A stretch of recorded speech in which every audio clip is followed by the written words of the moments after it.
The first of the films is Lamya's poem, which is a film about a Syrian refugee, which is paired her journey to Europe. And it is paired with the story of the poet Rumi. And so there is a project that we're going to be announcing for the classroom and called Unfold Your Own Myth, which is a writing project for youth. We will be introducing that project that teachers can use in their classrooms, or it can be done as a special project, an extracurricular project.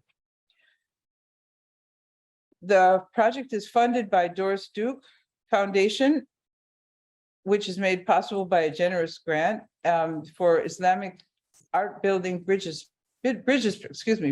program. Its mission supports national efforts working with U.S. Muslims to increase mutual understanding and well-being among diverse populations for the benefit of building stronger, inclusive communities. The second film that we'll be talking about in the afternoon is a PBS series of 3 episodes called The Great Muslim American Road Trip. And we will be going through some clips of that. What I would like to do first is to introduce Alex Kronemer, who is the brains behind Unity Productions Foundation, which has been making films since the year 2000, the first one that came out. And you are the executive producer. Executive producer, that's exactly what I wanted to say. And he's been generous enough with his time to come here today to introduce the film, and then we will show you a brief clip of it and then go on to explain the Unfold Your Own Myth project. So welcome everyone, and welcome Alex Kronemer. Thank you, Susan, and welcome everybody. We're still getting situated here, so let's see. Do I look all right? I'm looking at the camera. There's a big giant screen behind me, or in front of me rather, so my eyes tend to go up, but I think right now I'm talking directly to you all. Yes, my name is Alex Kronemer. I'm co-founder of Unity Productions Foundation. We've been making films for public television and theatrical release for 25 years. All of our films have educational programs associated with them, some of which are available through PBS Learning Media and others directly through us. But all of our films have had their materials developed by teachers like you. So they meet all the teaching standards. You can go to our website, upf.tv, to access all of the different resources that are available. And they come with films and film clips and things like that you can show. But today we're here to talk about 2 films, one of which we're going to start with this morning, called Lamya's Poem. So Lamya's Poem is an animated film. It's not a documentary, different from some of our other work, but an animated narrative film about a 12-year-old Syrian girl who's escaping the violence of Syria. And as she's leaving, she's given a book of Rumi's poetry. And that book becomes a magical gateway where she meets Rumi when he was a boy, fleeing the violence of his time. And in a shared dream world, she helps him write the poem that 800 years later saves her life. So that's the story. It's it has a lot of Rumi's poetry is intertwined into the show, but it really is about the power of writing and the power of reading to help people in difficult circumstances gain agency over their lives, agency over their story, to tell their own story. In fact, at the end of the film, we have a scene where it's a Rumi saying or a poem where he says, and this comes at the end of the film, now you've seen, basically a story, but don't be satisfied with the stories of others. Go out and unfold your own myth. So with that poetic turn, Unfold Your Own Myth, became the outreach project that we're here to talk about today, Unfold Your Own Myth. And it's meant to do exactly what the theme of the story is, which is through bringing marginalized and other students together and people together, young people together, through various, I think it's 4 different modules of different kinds of poetry to help them just write their poems and share them with others. And in doing so, gain a degree of self-awareness, gain a degree of agency over their lives, over their experiences. Initially, we were having people watch the entire film But it's an hour and a half film, and we recognize that for the classroom setting, that really wasn't going to necessarily be useful or to work for you teachers. So what we did instead was create like a 17-minute summary of the film that can be shown, that will give students an idea, a sense of the story, and give you now a sense of the story. We're going to play that 17-minute clip now, just to, I'm there narrating the parts that we're not seeing and introducing in the end the Unfold project. So sit back and enjoy a brief journey through Lamya's poem. Maybe louder.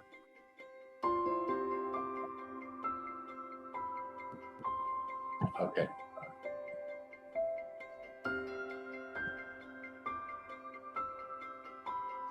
Welcome to the Unfold Your Myth project, which is made possible by a generous grant from the Doorstook Foundation for Islamic Art Building Bridges program. Its mission supports national efforts working with U.S. Muslims to increase mutual understanding and well-being among diverse populations for the benefit of building stronger, inclusive communities. Unfold Your Myth is a workshop model for telling your story through poetry.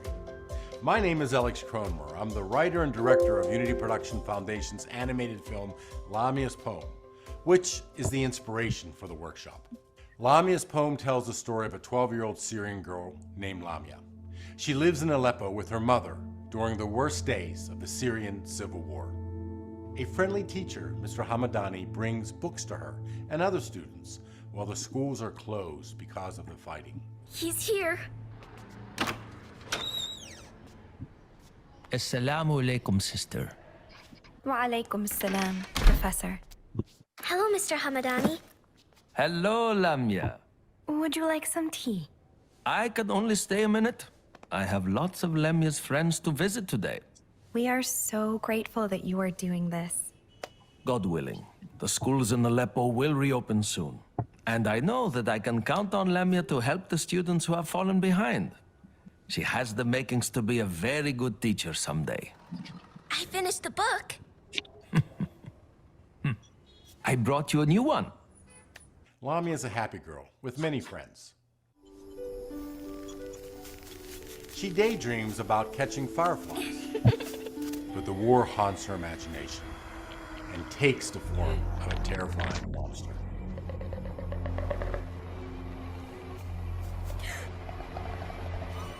Lamya? Lamya? Lamya! On this day, Mr. Hamadani has brought her a book of poetry by the famous Muslim poet Jalaluddin Rumi. Do you know who Rumi is? He lived a long time ago, but millions of people around the world are still inspired and helped by his words. I remember. Jalaluddin Rumi. You told us about him. You said he wrote 25,000 lines of poetry. That's right. This book only has a few of them, but it's special, very special. When Rumi was a boy, he lived in a beautiful city named Samarkand. Books flew from the pens of scholars and poets. One of the greatest religious scholars of the time was his father. But then, a terrible thing happened. A nation of conquerors called the Mongols invaded.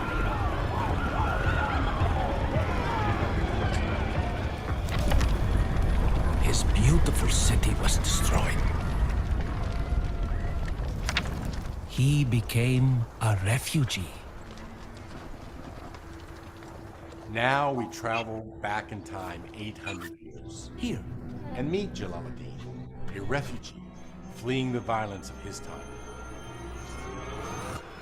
Like Lamya, his dreams are filled with frightening monsters. The two are separated by hundreds of years, but their need of each other is so great to meet in a shared dream world. My name's Lamya. Oh, Jalaluddin. But you can call me Jalal. Everyone does. Jalaluddin Rumi? Are you going to the city? The city? Yeah, the city. Um, You haven't seen it yet? Come on, I'll show you. Jalal leads her to the Dream City, a beautiful and strange place full of many wonders. The city.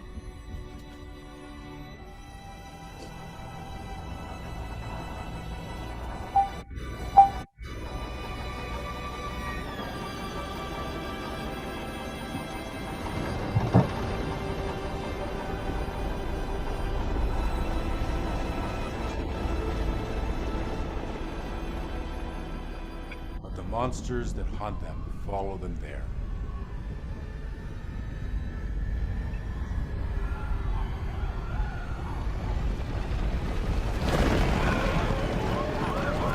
Jalal is overcome by despair and gives up poetry.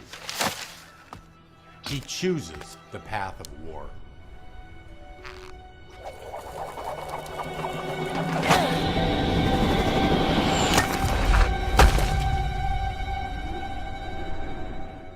Back in Lamya's world, war becomes all too real.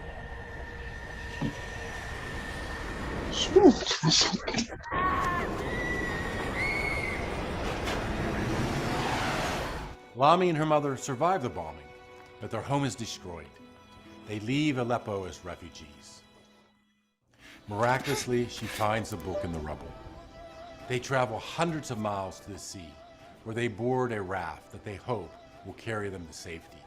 But, as is sadly true for many refugees, this is the most dangerous part of their journey.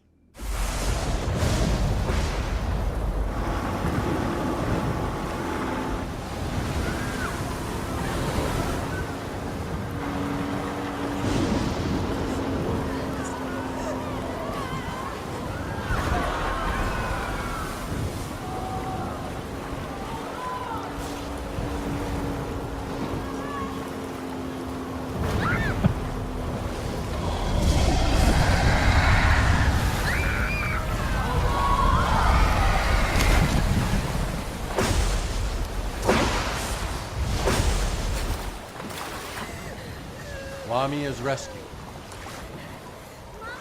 but her mother is lost.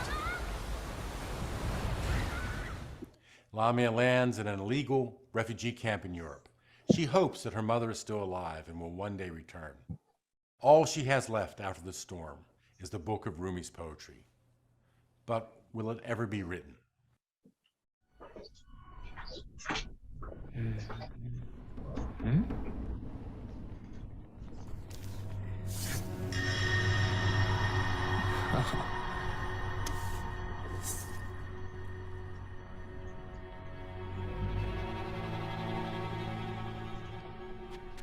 Rumi's anger and thirst for vengeance has seeped into the dream world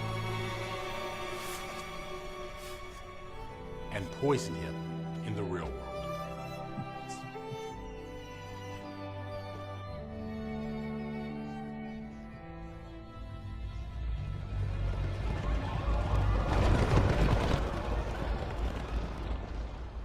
Back in the refugee camp, Lamya makes a friend. Lamya! You know, I saw your mother get on the other boat. Really? Right before our boat came. It was far out, but I saw her. Are you sure? Was she wearing a headscarf? I couldn't tell. Well, did you see her dress? Was it purple? Yeah, definitely purple. A purple dress, no doubt about it. Don't be making this up. I mean, it was dark. Okay. So, what's it about? Is it a story? Your book. You always have it. It's all I have left of home. You got me. I'm from home. I guess I do. She reads him poems from the book. After he learns of her dreams of playing in a field of fireflies, he surprises her. Over here.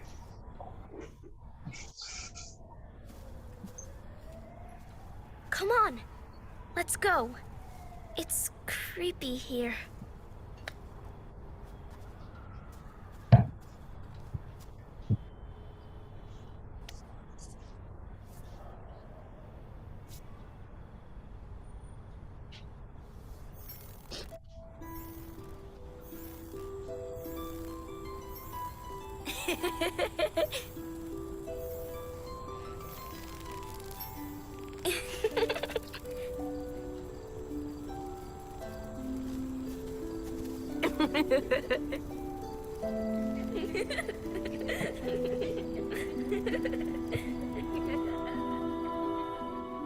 Back in the dream world, Jalal was brought face to face with Lamya's monster.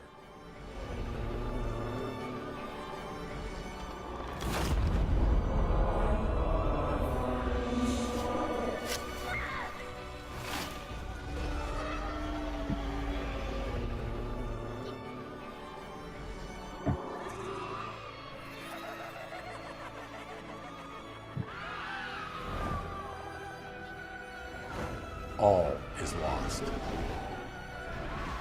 The power of his poetry to help her is gone, and she's never needed it more.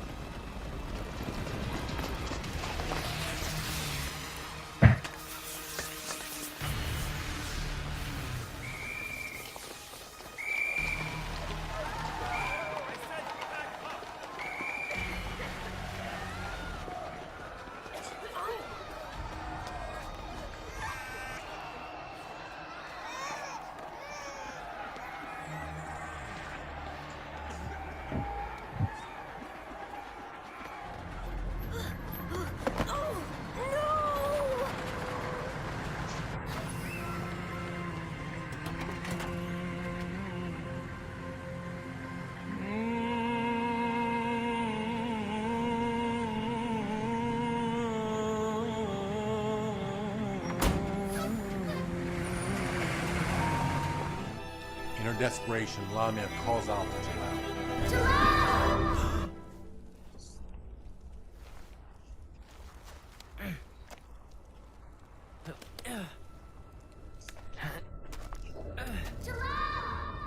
Do you see me?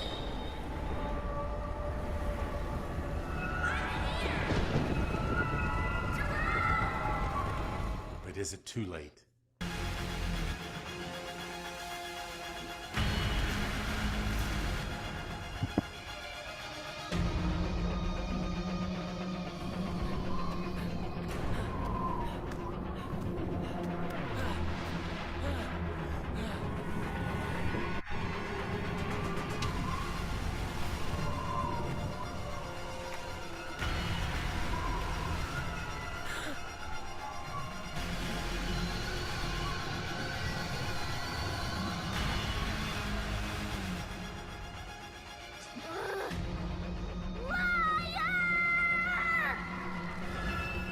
He furiously writes poems for her.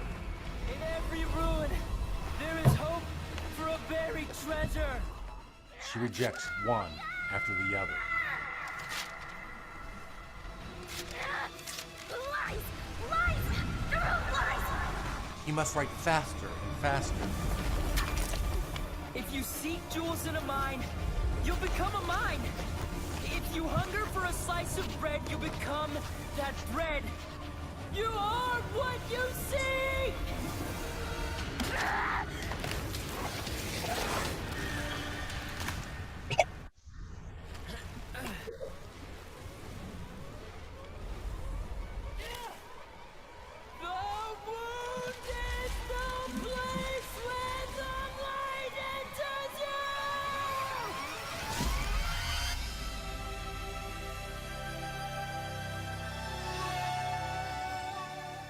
Finally, the words connect.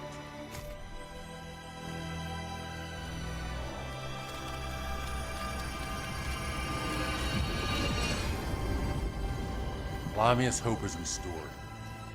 You have an unseen door in your own essence. It opens to an ocean of light. Limitless, it carries you across time and space. And connects you to the entire universe.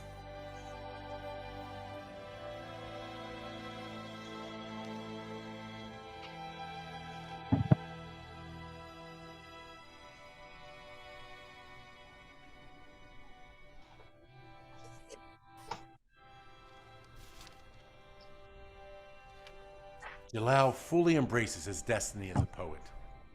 He finishes the book. A poem from it will finally make her whole again. Hate or love, you find what you seek. Keep monsters frozen in the ice mountains. Don't let them be brought to life by the heat of your anger or fear. Read another one. Please, one more. Just read another one. Another one? Aren't you bored yet?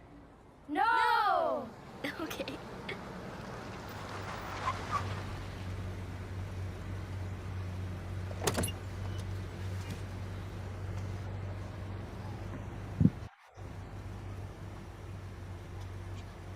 Wait. Please.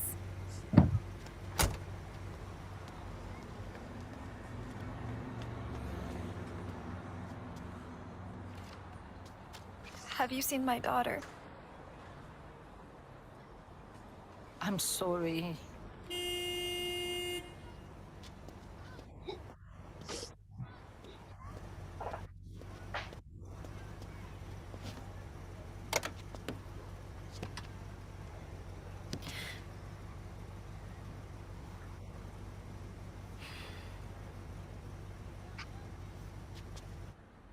Read, Lamya, read. Okay. Read, Lamya, read.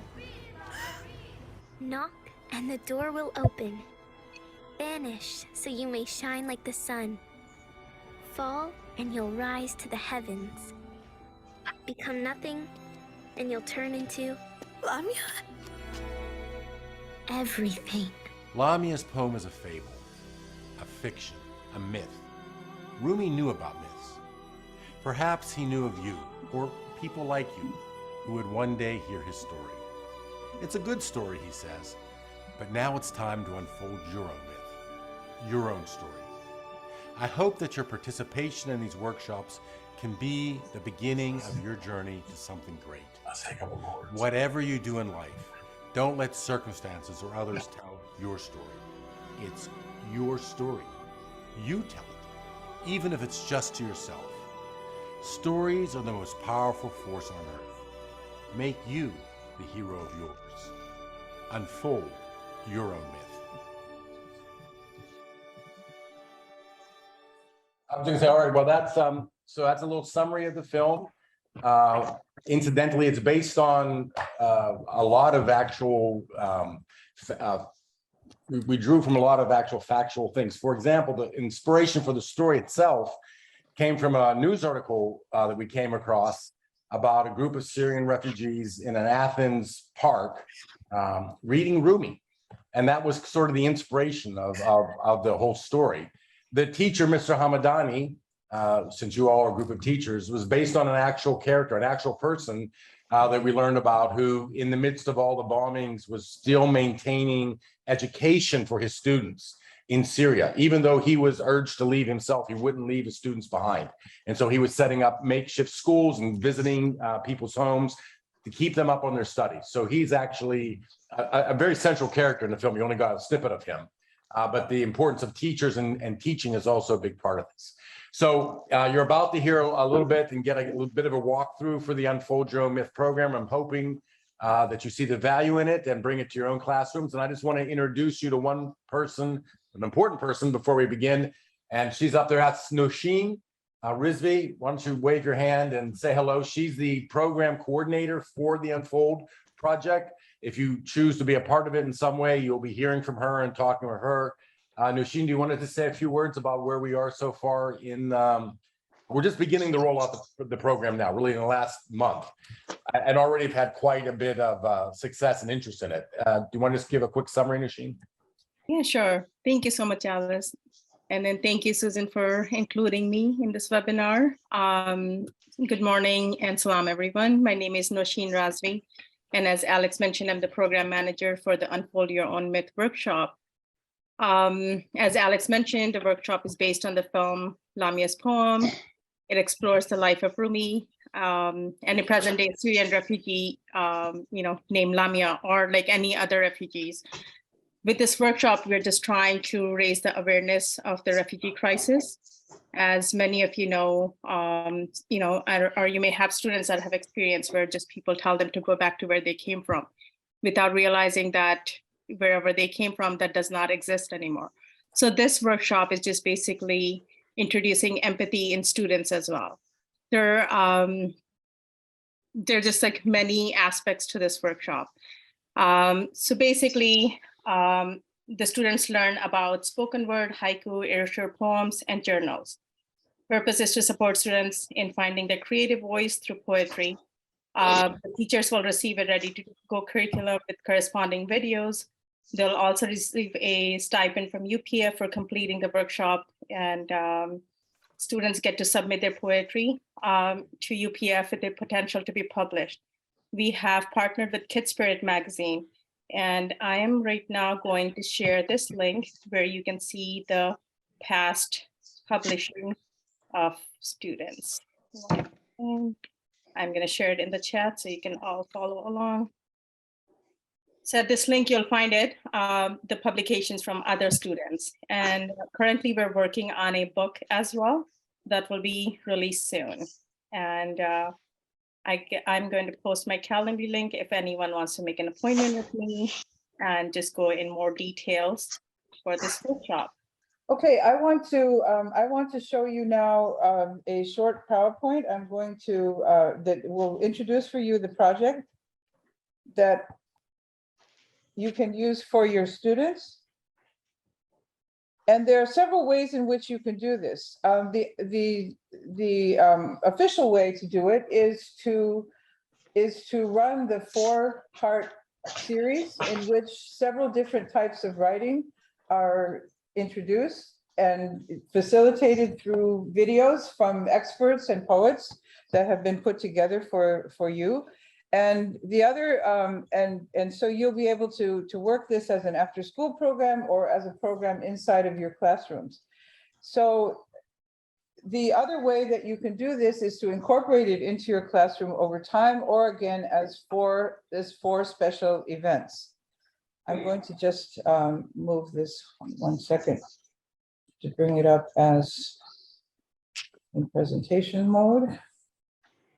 Okay, that should be a little bit better. You so muted. Yeah, it's coming up. So this is just a brief mention that Alex Kronemer already did provide you information on Unity Productions Foundation. I would want to also introduce you to the website upf.tv/teachers, which will contain every single film and video that they've ever done before and the teaching materials that go with them. It's been an amazing set of community and educational outreach projects. So you have seen the trailer, and the idea behind this project is to encourage students to express themselves. And even though not everyone that we come in contact with as youth has had a huge kind of trauma in their lives, nonetheless, everyone is involved in some kind of trying to overcome their feelings, especially at the age of middle school and high school. And so the idea here is that through writing and sharing writing in a safe, small group setting, participants learn about the power of poetry, composition, and literary discussion as a means of gaining agency over these experiences outside their control and indeed over their own feelings. But it is a kind of way to write through trauma, whatever that trauma might be.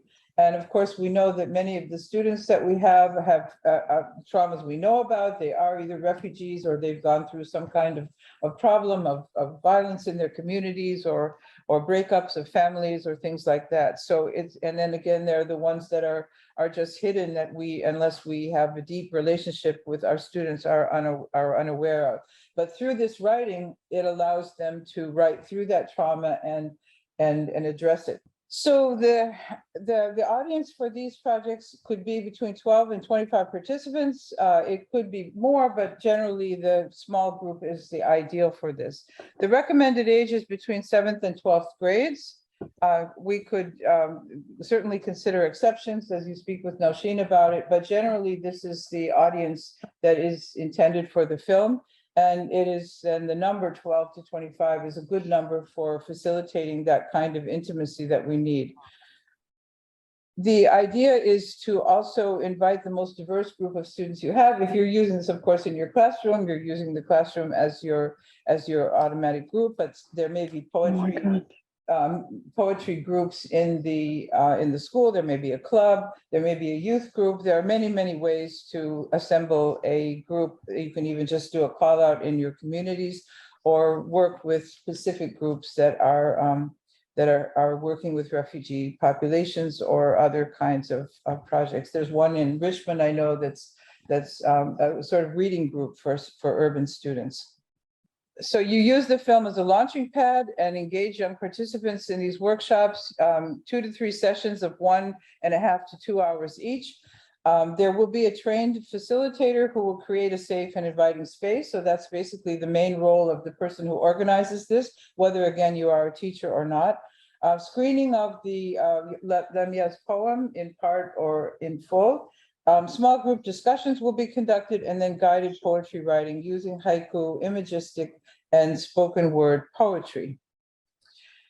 The amazing thing about this, and if you were here in person, and I'm going to ask your addresses so we can mail this material to you if you are online, is a discussion guide, a workshop handout, training for the facilitator in the form of videos, either virtual or recorded sessions. And this is what Nausheen, who just kindly introduced herself to us, will help you facilitate and set up.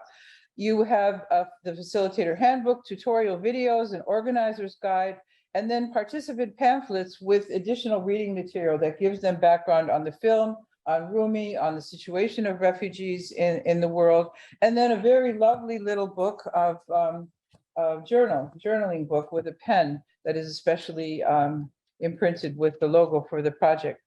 Each participant will receive a certificate of participation. They will also get access to screen Lamya's poem, the video. There'll be a workshop certificate for the facilitator and guidance from the project manager, Nausheen, as said.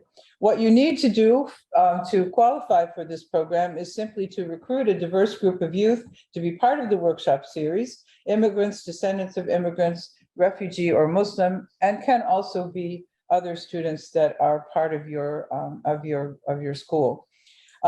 There are resources. You have to have, of course, the kind of equipment to be able to play excerpts of the poem during the workshops. That can be simple, a computer with a projector or a television screen or whiteboard. The collection of poems, and then evaluation forms and release forms for publication of the program. What are the benefits? Of course, we've just mentioned this: having a creative outlet to reduce stress and combat anxiety, to build connections and bonds among youth and with you and your students and youth groups that you work with. Identity building is such an important part of it, confidence boosting, having a writing workshop, and having the opportunity to be published, to actually have their poems published.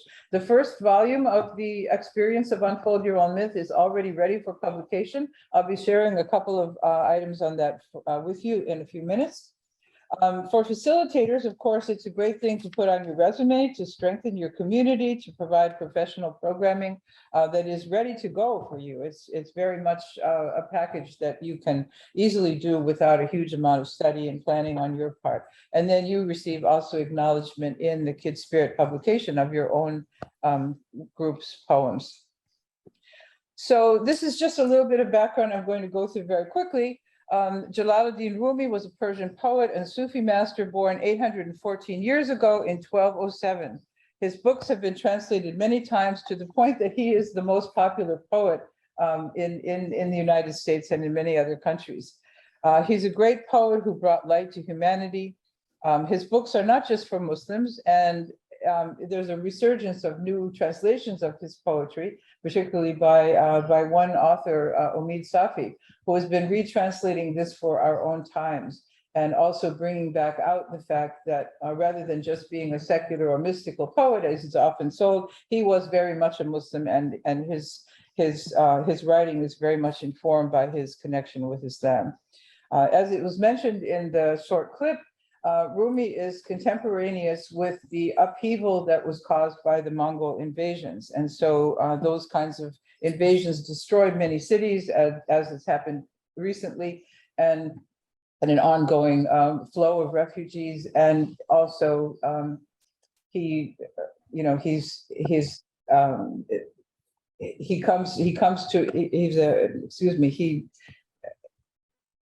migrates to a place where he finds a spiritual unfolding of his work. This is just a little bit of information about the refugee crisis in Syria. They're from UNHCR. About 26.4 million people around the world have fled their countries because of conflict, violence, persecution. Muslims are actually probably the #1 group of refugees, but there are many, many other places. And so this, you will have access to this information is directly from the workbook and background material. One of the things that is very important are the 4 themes that are brought out in this workshop. The theme of separation, loss, and discovery of the self. This is very well illustrated by the theme of the reed and flute, which is very important, a very prominent poem of Rumi's, in which he talks about how the reed is pulled from the bed of reeds. This is its home, it's where it came from, but it's taken out. And while it suffers separation from the reed bed where it came from, it is turned into a musical instrument that touches the hearts of people. And so by being removed and separated, fulfillment is achieved. So this is one of the separations. One of the themes that are here, and sort of myth making is another idea. The idea of rearranging reality in order to overcome trauma, to create a world inside the mind that can overcome the trauma of the present world, and at the same time to give it meaning. The theme of love and compassion and bringing people together is one that also comes out in this facilitator's guide. The being vulnerable to open oneself to love. The theme of seeking union with God, which is another part of the myth of the image of the flute, of being separated, but through that to find fulfillment. And so here's a lovely quote from Rumi's poetry. There are stars beyond the stars above that shine without the fire that burns up planets. There are other planets in other heavens besides the familiar planets we know here, enduring spheres among the lights of God, which like God's many qualities are one. So the workshop format is 4 days. The very first one is how to journal, icebreakers, and writing exercises. The facilitator again uses the facilitator's handbook, and each one of these sessions contains poems that have been, contains videos on this type of writing by an expert writer who is a person very well known to me and to many of the people who come to these workshops, Rabia Khalil.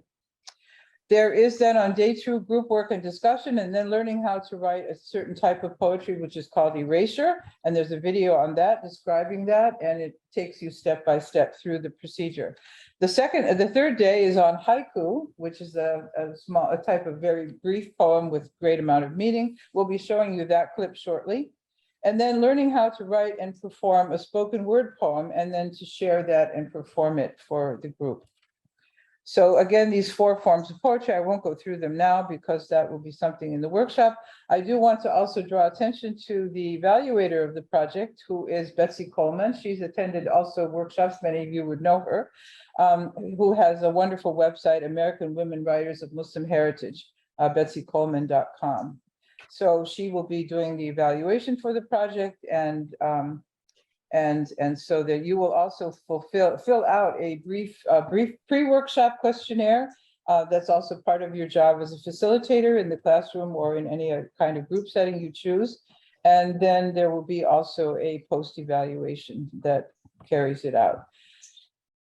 So the impact of this is, of course, like anything we do as teachers, is not measurable in the time when we do it. It becomes it unfolds itself in ways that we can hardly ever imagine. But the enormous problems facing marginalized youth resist these small solutions. We are very overriding solutions. Racism, displacement, Islamophobia, all of those continue, and plus the many, many other kinds of traumas that our students are involved with stress through their education, their ways of life, the movements and problems, social problems that are out there. So we seek this impact through Unfold Your Own Myth, to find resolutions that are both individual and collective, profound, life-changing, and life-saving. So what you can do is contact Nosheen at the link that she provided. I'll provide to the people who are here in the room to register a host workshop, to set up an appointment with Nosheen, to go over what you need to do. You will get the training materials, 4 training videos, a facilitator handbook, organizer guidebook, and you will set up a schedule for your workshop. And then you will work with the program manager to coordinate and plan it. And you will receive the following materials: journals for everyone, the certificates, evaluation forms. And there is also a possibility, if you are holding the 4 sessions outside of your classroom, there's an opportunity to receive also a stipend for any costs that you might incur for refreshments or things of that nature. And again, Nosheen can organize that. So I'm going to turn it over to Nosheen to answer any questions that you have. Do you have to be a classroom teacher to participate, or can community organizations? Community organizations can definitely participate. Okay, thank you. We have had refugee groups, homeschool groups, moms who wants to do this after school activity, anyone. I have in mind, I work with adult learners, so they're not youth, but they are just beginning their literacy voyage through the public library in my community. And it strikes me that this might be something that they would be interested in. There's also a local group that works with homeless youth. So they definitely have stories, and they're also very interested in spoken word. So yeah, we're not limiting it to any particular, it's not limited. In other words, those 2 things that you mentioned would be perfect, but we're directing it towards, because the grant is for, younger people. That's what the grant is for, but the program exists and it can be used for anybody. There's another question. Yes. I'm teaching English as a second language during summertime for younger age, and I'm teaching Arabic during the school year. I am thinking about using it to my Arabic classroom, and I'm really anxious. I'm keep thinking while I was watching the movie about many cultural aspects and many things I can connect it to the study or the program of study that we have.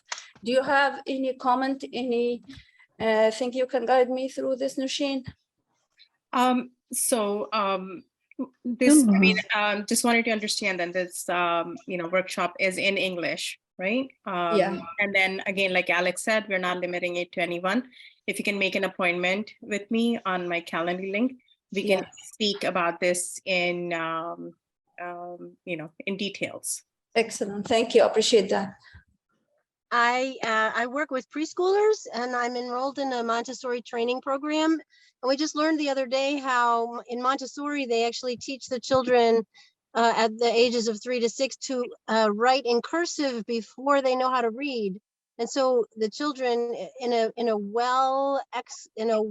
well-run Montessori program, which is somewhat difficult to find, the children are very excited about expressing themselves even at the age of 3 to 6. So my question is, from 3 to 6 years old, it's kind of fun to be able to encourage them to write poetry. And at the same time, I feel really scared about introducing them to the concept of war or refugees. I don't know exactly how to approach that with a 3 to 6 year old, because it just feels so delicate. So if you have any.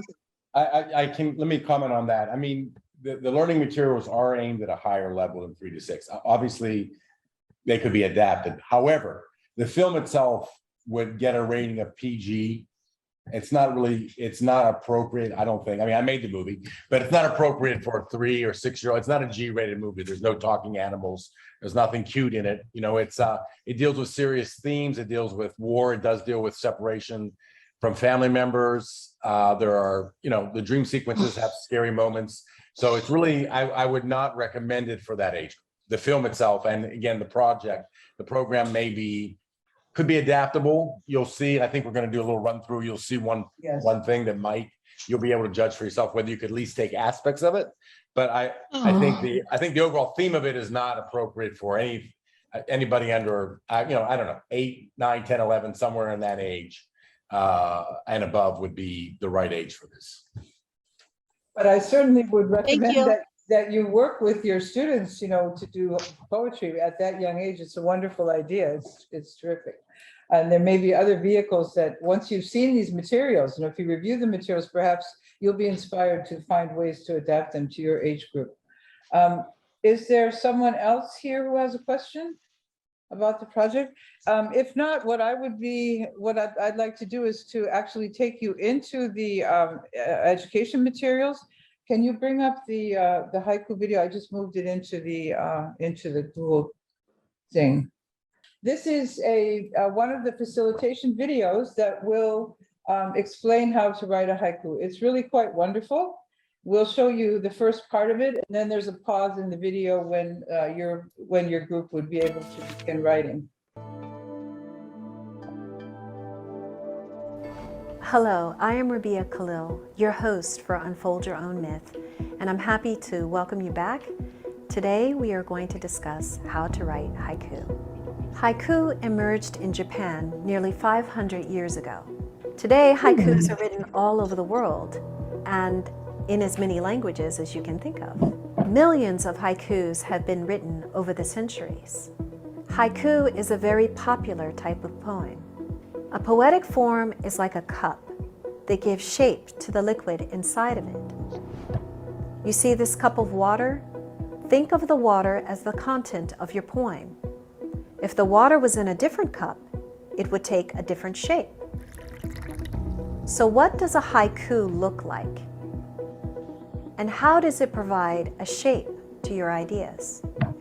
A haiku is short, but in a special way, it has only 3 lines. The syllable structure is also unique. You may recall that a syllable has only 1 vowel sound.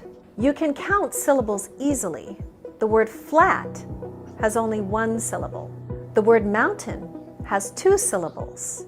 A haiku usually has 5 syllables in the first line, 7 syllables in the second line, and 5 syllables again in the third line. That is the strictest form of a haiku. However, for our purposes, we will use between 5 and 8 syllables in each line for more flexibility in our writing. A haiku creates a picture that you can imagine. We can refer to this as an image. Here is a haiku that's over 400 years old. Wild roses by the roadside disappear one by one into the mouth of a horse. A lot of haiku seem short and direct like a photograph, but they resonate too. There's an after effect, like ripples across the water when you toss a stone into a pond. The 3 lines add up to a descriptive statement. They also leave you with lots of questions and ideas. What's happening with the horse and the roses in the haiku that we just heard? Well, something beautiful is disappearing right before our eyes. But the haiku doesn't say that. It doesn't make a speech. It just shows you something and gives you something to think about. All the horse is doing is eating, but in the process, the roses are disappearing forever. So is this poem just about a horse and some flowers? Is that all, you may ask? And of course, the answer is no. A haiku can suggest more than what it's saying. It can hint at something.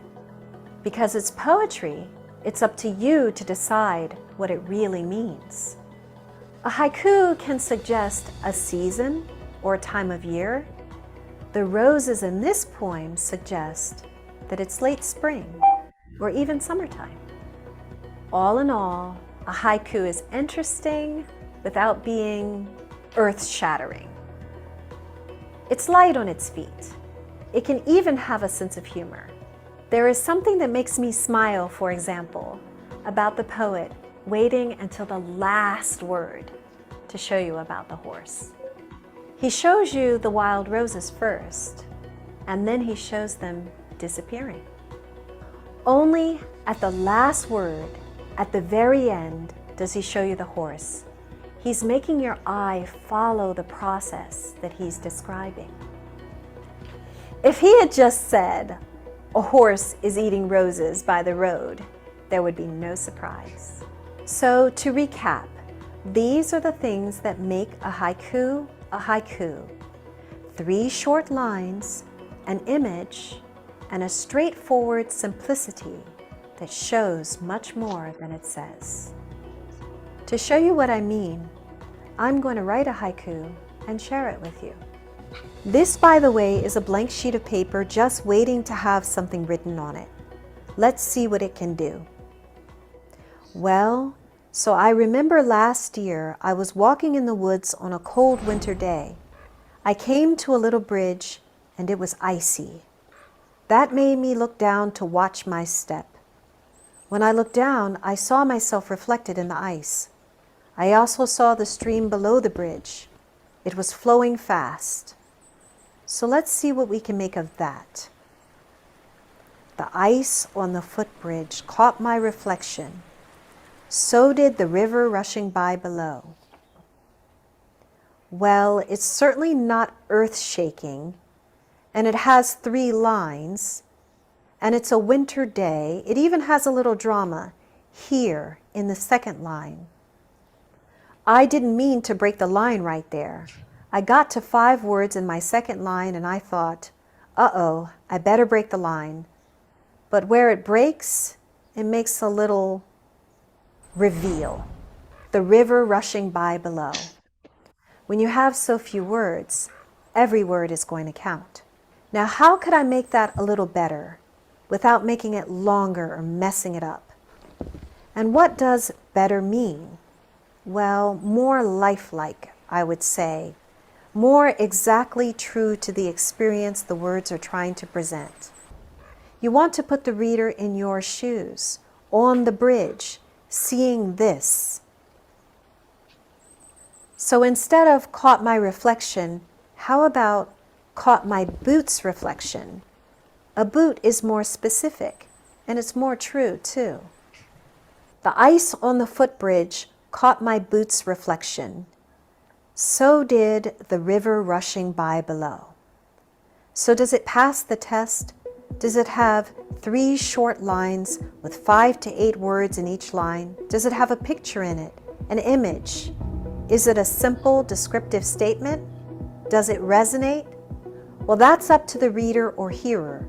But if I think about it, there's an unspoken element of danger in it. The icy bridge, the rushing river, the risk of slipping and falling in. Maybe it could be about the passage of time. Maybe it could even be about mortality.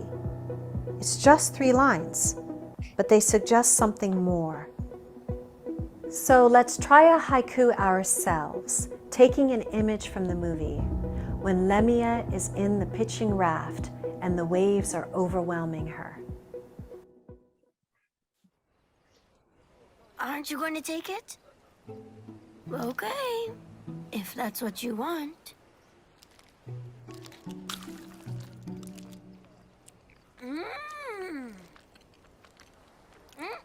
Go and bother someone else.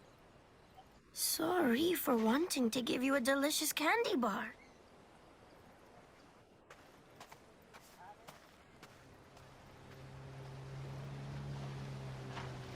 Lamya! Come on! Hurry!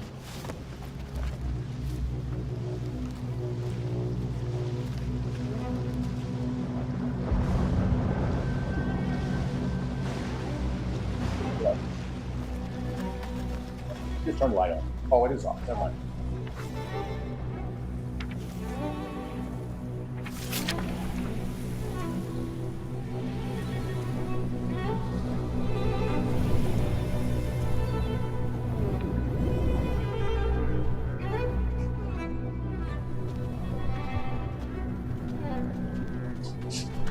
try to look beyond this moment. You were made a writer because someone somewhere needs your words.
Mecca.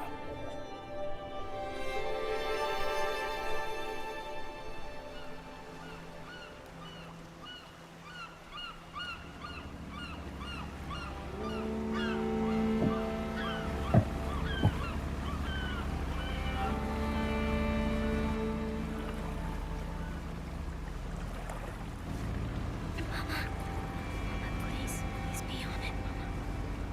Please, please be on it. Please be on it.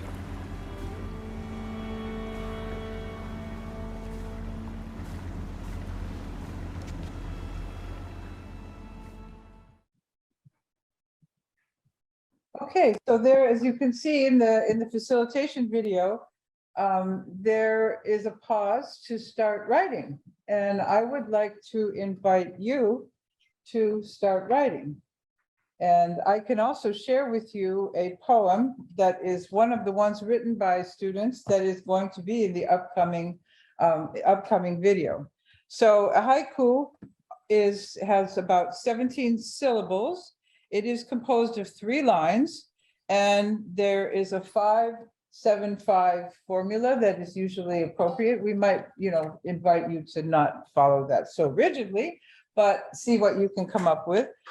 So 5 in the first line, 7 in the second line, and 5 in the third line. So you can center your poem on the page and see what you can come up with. I will share with you first, for inspiration, the one that was written by a child that is in the Kid Spirit Volume 1 book. It is about the time when Lamya first experiences the bombing that destroys their home. She and her friends, including that little boy that you've seen in the clips, go down to get ice cream. And her mom has misgivings about doing this because of the air raids they're experiencing, but she still wants to go down, and she does, and her mother watches from the window. So the poem's title is Lamya's Ice Cream Trip. She wants to get ice cream with friends. Bombs drop and she goes out for a bit. She woke up and lost Rumi's book. So let's take a few minutes to try to write your own haiku.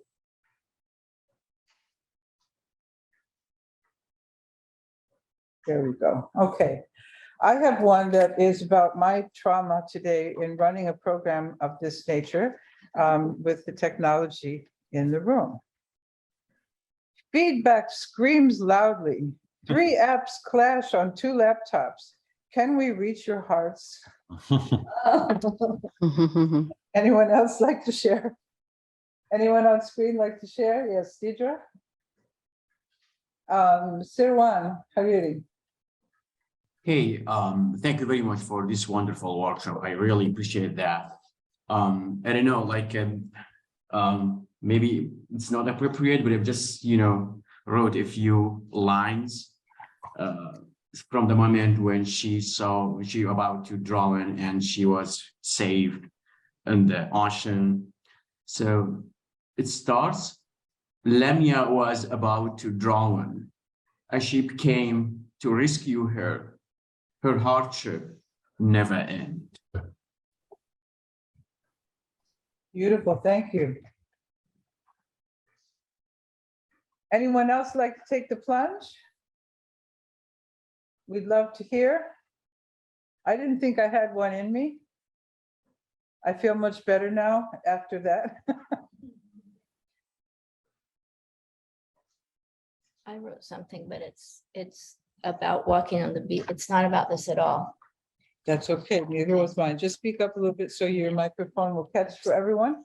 And I wrote it first in Spanish, so then I had to translate it to make it fit the sounds, the syllables. So between waves, walking the crunchy sand, foamy water kisses, gifting twisted wooden bits, breadcrumbs from an immense sea. That's nice. That's very nice. Anyone else want to share one? No. No? Okay, Deidre. Good morning. All right, I did one about my dogs. Barking sounds all over. 1, 2, 3, 4. It's chaos. Paws running with joy. Can you read it again one more time, a little bit slower? All right. Barking sounds all over. 1, 2, 3, 4. It's chaos. Paws running with joy. Oh, very nice, thank you. Let's see if we can get one more.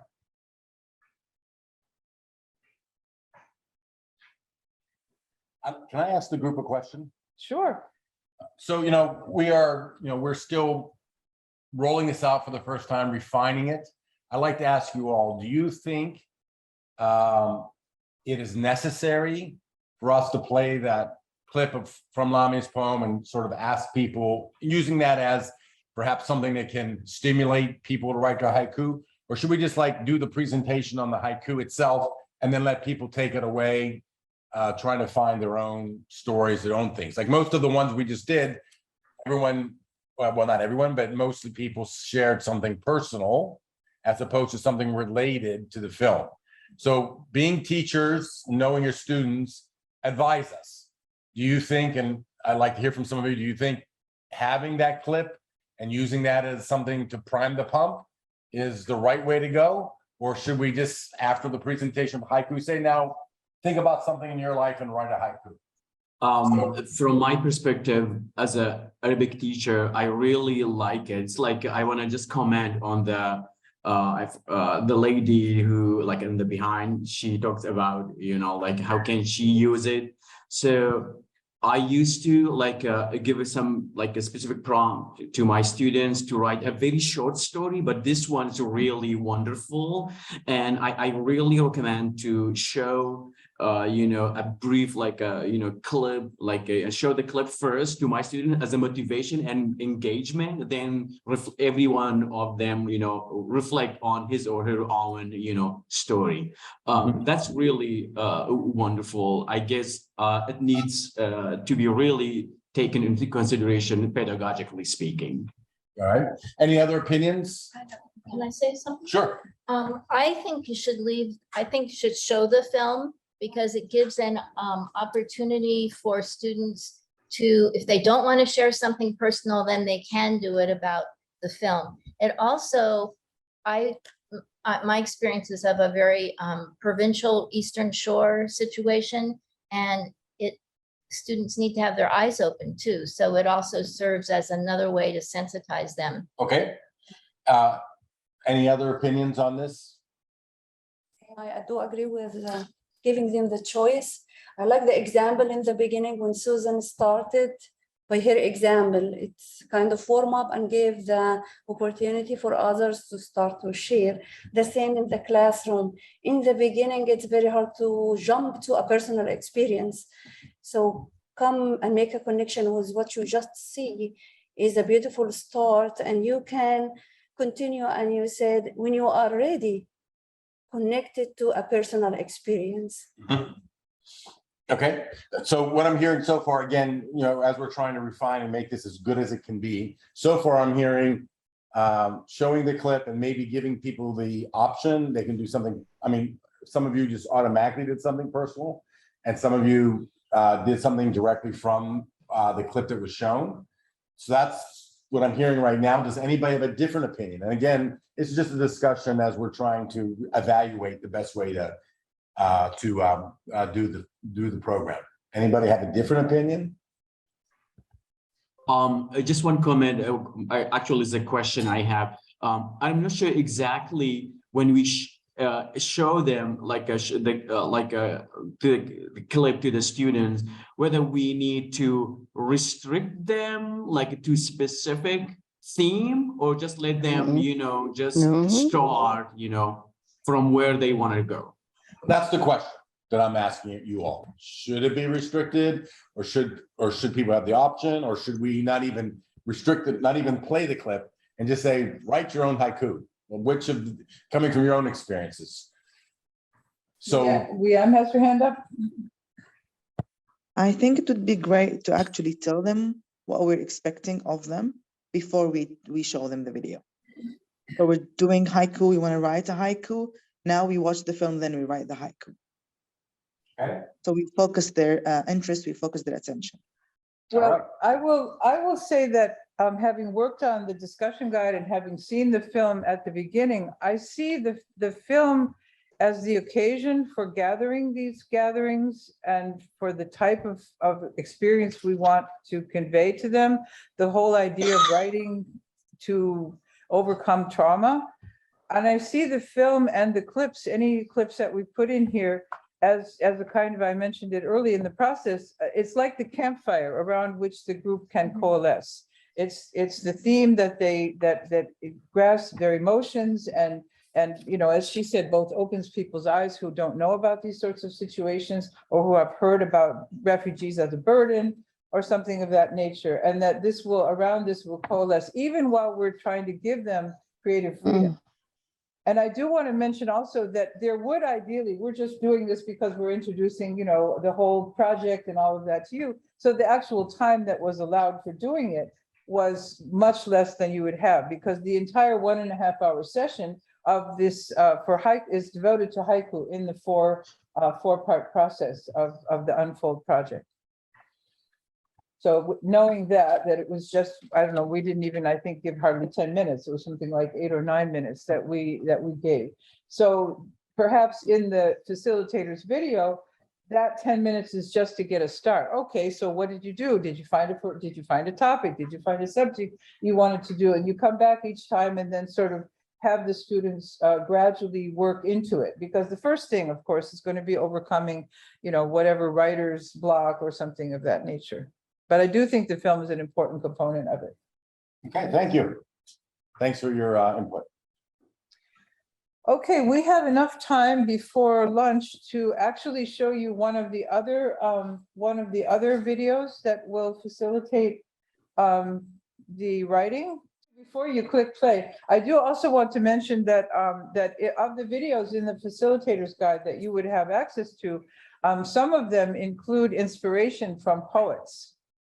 And that includes, this is an amazing thing, as well as, so the whole idea is just to get students loosened up, to work in the group, to really, let down their hair, so to speak, and really get into the process. And they're quite impressive. We won't have time to show all of those today, but let's just show you one more facilitator's video on erasure poetry.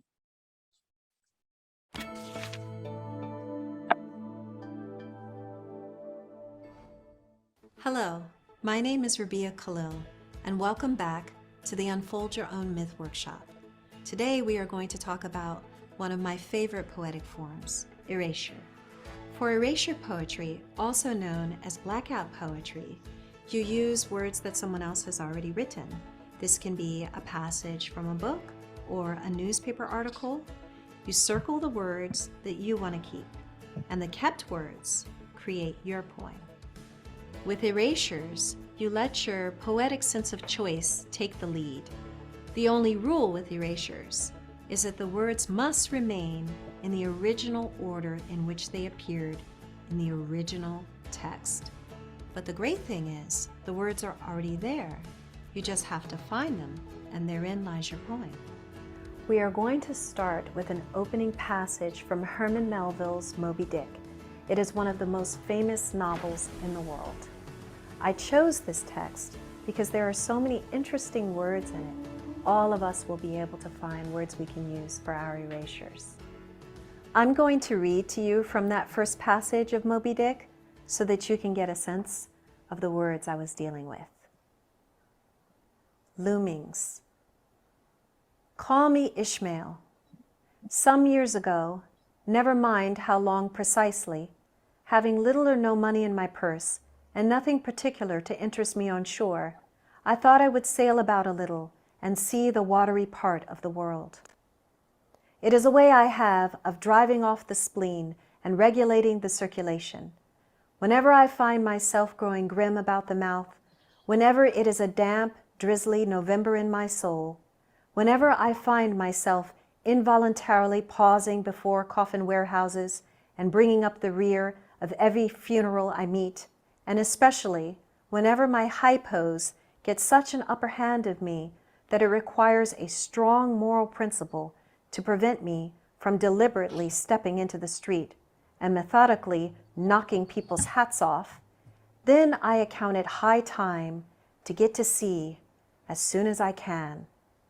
This is my substitute for pistol and ball.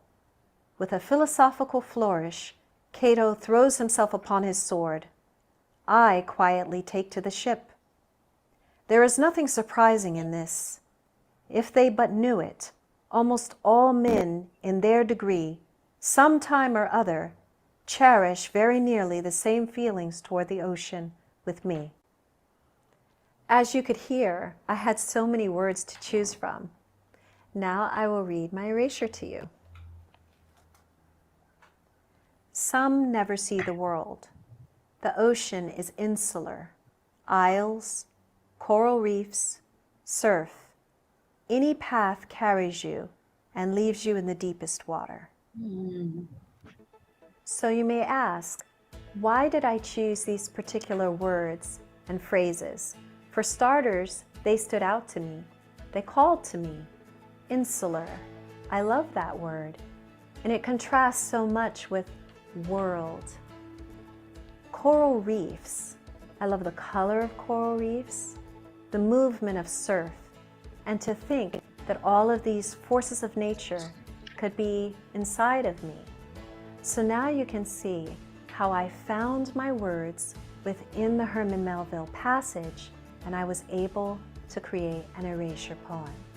Let's take this to the next level and write erasures on texts that refer to themes of the Unfold Your Own Myth project.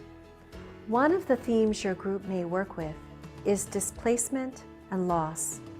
We see this theme in the film in relation to Lamya and Jalal, but it is a theme we can certainly all relate to. Unfortunately, we all face loss, whether it be a family divorce, the death of a loved one, or moving away from a home we really enjoy. For our purposes, the second theme will be the poetry of Rumi.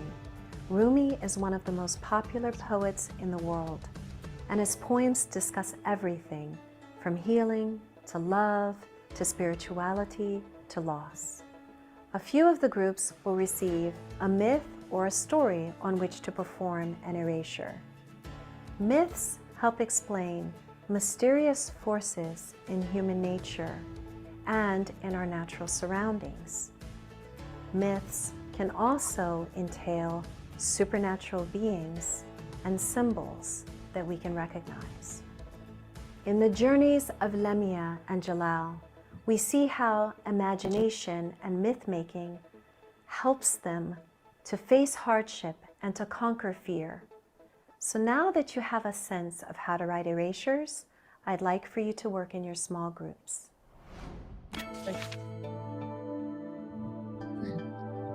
Okay, I will share with you now some of the poems that are in the new volume. So this is by Amira Shah, one of the workshop participants in the first series. She writes in her erasure poem, Goals. The highest aim in life is to reach our goals.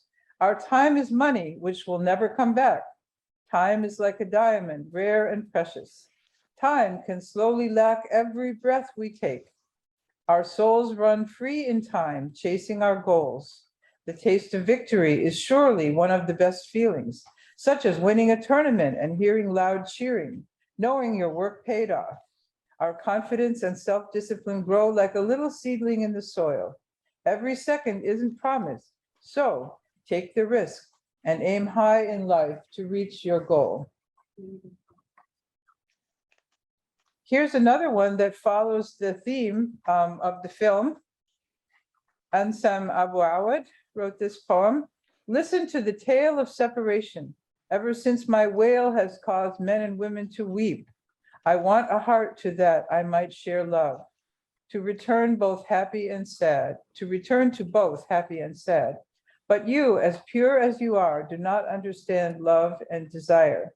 So this was actually taking a Rumi poem, his famous poem of the reed flute, which I mentioned in the theme I described earlier, and selecting words from that. So it's really quite amazing. I actually wasn't aware of this type of poetry. Let's see, here's one on the ocean. Hashim Wazir. The ocean. I thought I would sail about a little and see the watery part of the world. I account for its high time, belted round by wharves as Indian isles by coral reefs. Nothing will content some high land of lakes. There is magic in it. Yes, as everyone knows, meditation and water are wedded forever. So this came from the passage that Rabia reads in the film. So quite different.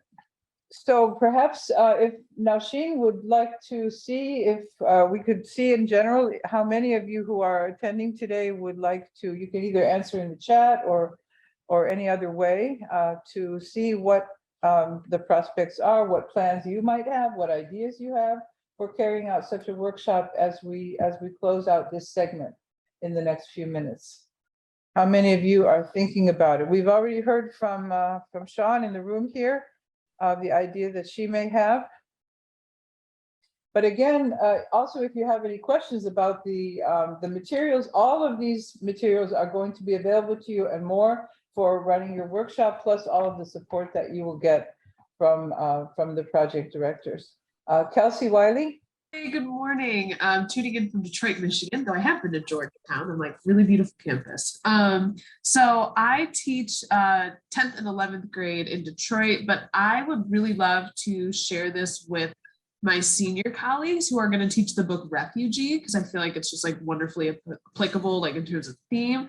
I'm currently teaching the novel Internment, which is about like, you know, a YA dystopia if we were forcibly interning Muslim Americans, but it doesn't necessarily have the same themes of like Lamya's poem in terms of like, just like the being a refugee. It's a little bit more Hunger Games like, of like a girl learns to fight the system kind of in that sense. It's a little bit more dystopic, but I think my senior teachers would really love this activity, especially as they do want to step away from doing like the boring 12th grade curriculum of just like research writing, where it's like, no, like let's have a chance for our students to be creative. So I would really love to pass this on to my coworkers. So thanks for the opportunity.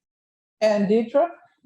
I teach 7th and 8th grade, and I also set up a time to meet, but I did want, my clarifying question was, when we talk about the workshops, are all the videos in one sitting or is it separated? They are separated. So based on if you're just doing the haiku poem, we have a video that just you can show. And it actually has the prompts. It gives you a timer, how long to pause while students are working on it, and different prompts like what to ask, what questions to ask, how to make them think. So the curriculum is like laid out really well. Okay, perfect. Yeah, I was just wondering if it was like because it was mentioned like an hour and a half to 2 hour sitting, but if I wanted to do with my class, I was like, do I then elongate it or how? So that clarifies a lot. So some of the teachers, what they have done is took a whole semester to work on this workshop. Some have just done over the weekend. So it's totally up to you. You can just cater it to your students however you like. Perfect. And I know that some have used it over the summer as well, or during breaks where they have held sessions once a week or once every other week, you know, with to get the continuity. And so it's extremely flexible. And once you see the materials, you might want to do an orientation first, show the trailer of the film, and then go through the background material. I'm showing here the workshop workbook that you have with it. It has all the materials in it. And you would also have then the sort of layout, and then the facilitator's guide is slightly different, but at least 4 sessions. And again, it's not like just that little bit of time for them to work. That's just, you know, you're in charge of the writing process. You know how that goes. And I see some comments here, by the way, that were in the chat about using the. Maria Blake says about using the film, Alex's question, said, I agree with Dawn, there's a benefit from sharing stories with a particular theme before connecting to the movie's theme. This is called narrative 4 strategy, so students feel more connected to the story. And she leaves a clip on the narrative 4 strategy. So that was some feedback. Anyone else planning or thinking, or just, you know, go ahead and share your ideas here if you're not sure you want to do it in full or how you'd like to do it. But again, there are so many ways in which you can incorporate this into your classroom, into your youth group, in 4 pieces, or in, you know, again, the whole semester. I didn't know that that Navshin already was aware of some who were doing that, but it makes a great poetry unit. I'm also thinking about the second type. I forgot the name of the haiku, the first one. Erasure. The second one, as I said, I don't know why, but it's stuck in my mind. I can create whatever the passage, or have a passage in Arabic and let the students, especially with the upper level, that they can pick and choose. And this is the lovely way to elevate their level of thinking about the language and get connected to, it's a lovely project, honestly. I'm thinking I have a club. I'm thinking during my club, if it will not be available for me during the school time or the class time, but honestly, it's lovely. And let me say, by the way, haiku can be done in Arabic or Spanish. It doesn't have to be done in English. In fact, haiku originally originates in Japanese, Japanese, yeah. so it can be done in any language. So if you have like you're talking about an Arabic specific group, they can basically participate in all these different forms in the Arabic language or Spanish language. Well, I'm thinking the way you're talking, Sean, about doing it with adult literacy learners, erasure might be a Yeah, really yeah. interesting way in. I have a logistical question. So I listed 9 different ways and groups that could possibly lend itself for this. So would I make an appointment and talk to you, Nashim, about this and register? And then I have to work on my end about organizing it. Is that? Yes, please. Any questions you have? It would just be better for us if you can just, set up a time to meet and just, Yeah, speak. yeah. Yeah.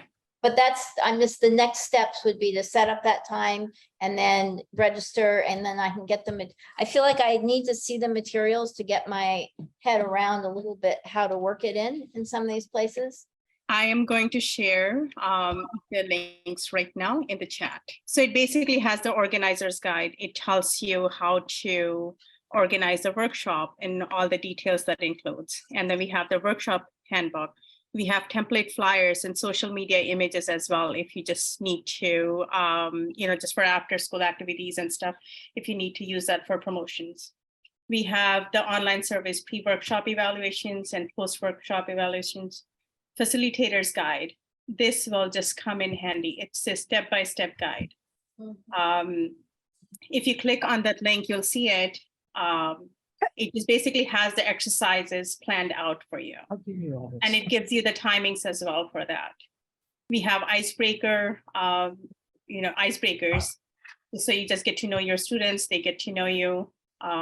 So this is like a very detailed guide for you that you can use. I saw that in the chat, I believe Matt Hamilton, I'd like to introduce him briefly. He will be featured in the afternoon Great Muslim American Road Trip, but I see that he's here. Matt, would you like to say your idea about using this and tell us kind of a little bit about who you are? Yeah, as Susan said, I came because I work with PBS, and so we are trying to do a Michigan-driven project around the Muslim American Road Trip, and so I'm here to learn about that for the afternoon. I didn't know about Lamya, the film, and it looks absolutely beautiful, and I can think of so many ways.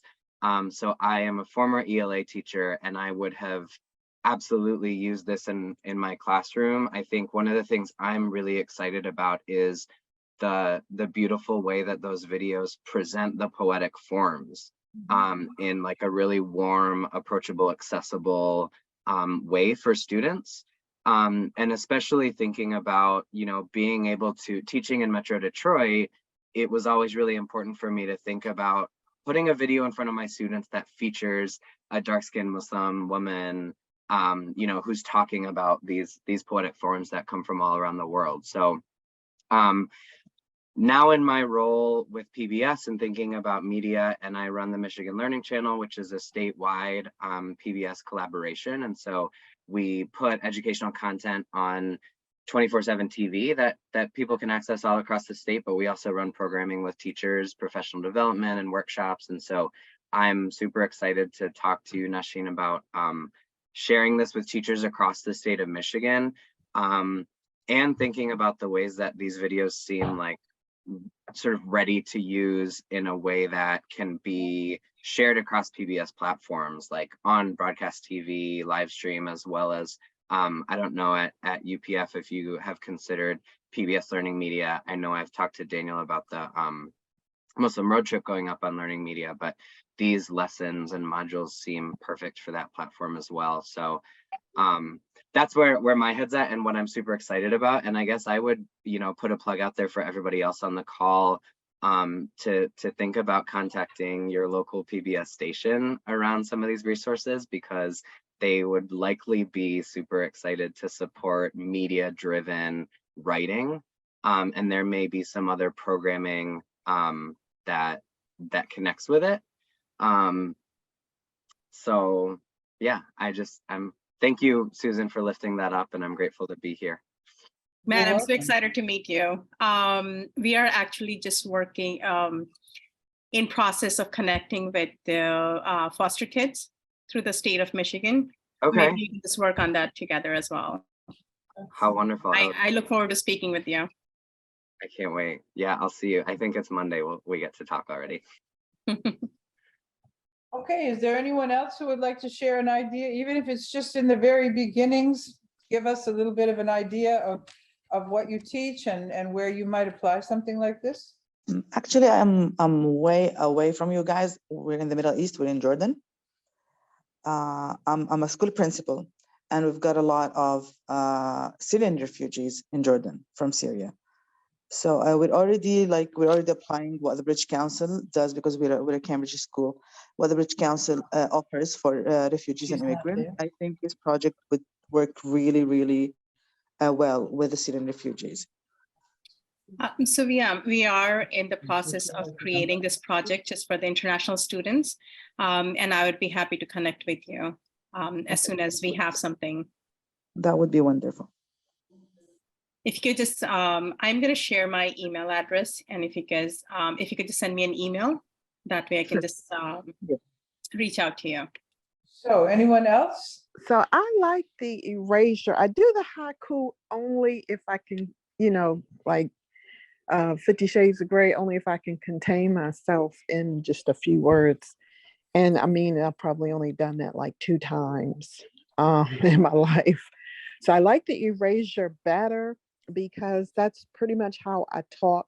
I do consider if a person is not extremely fluent in English, which is a very difficult language. So what I do is I will write nonstop unless I really need to pause with a semicolon or period. But I've noticed when I do write in erasure style, there are very few periods. And I like erasure because you don't have to do too much grammatical, but you do have to be, it should be typed, because I'll scribble on stuff and I know what it means, but I'm like, what if someone goes back and reads your notes one day? They won't understand the scribbles. So I like erasure because you can do just enough if you type or neatly write, that even a person that's not extremely fluent with English will get it.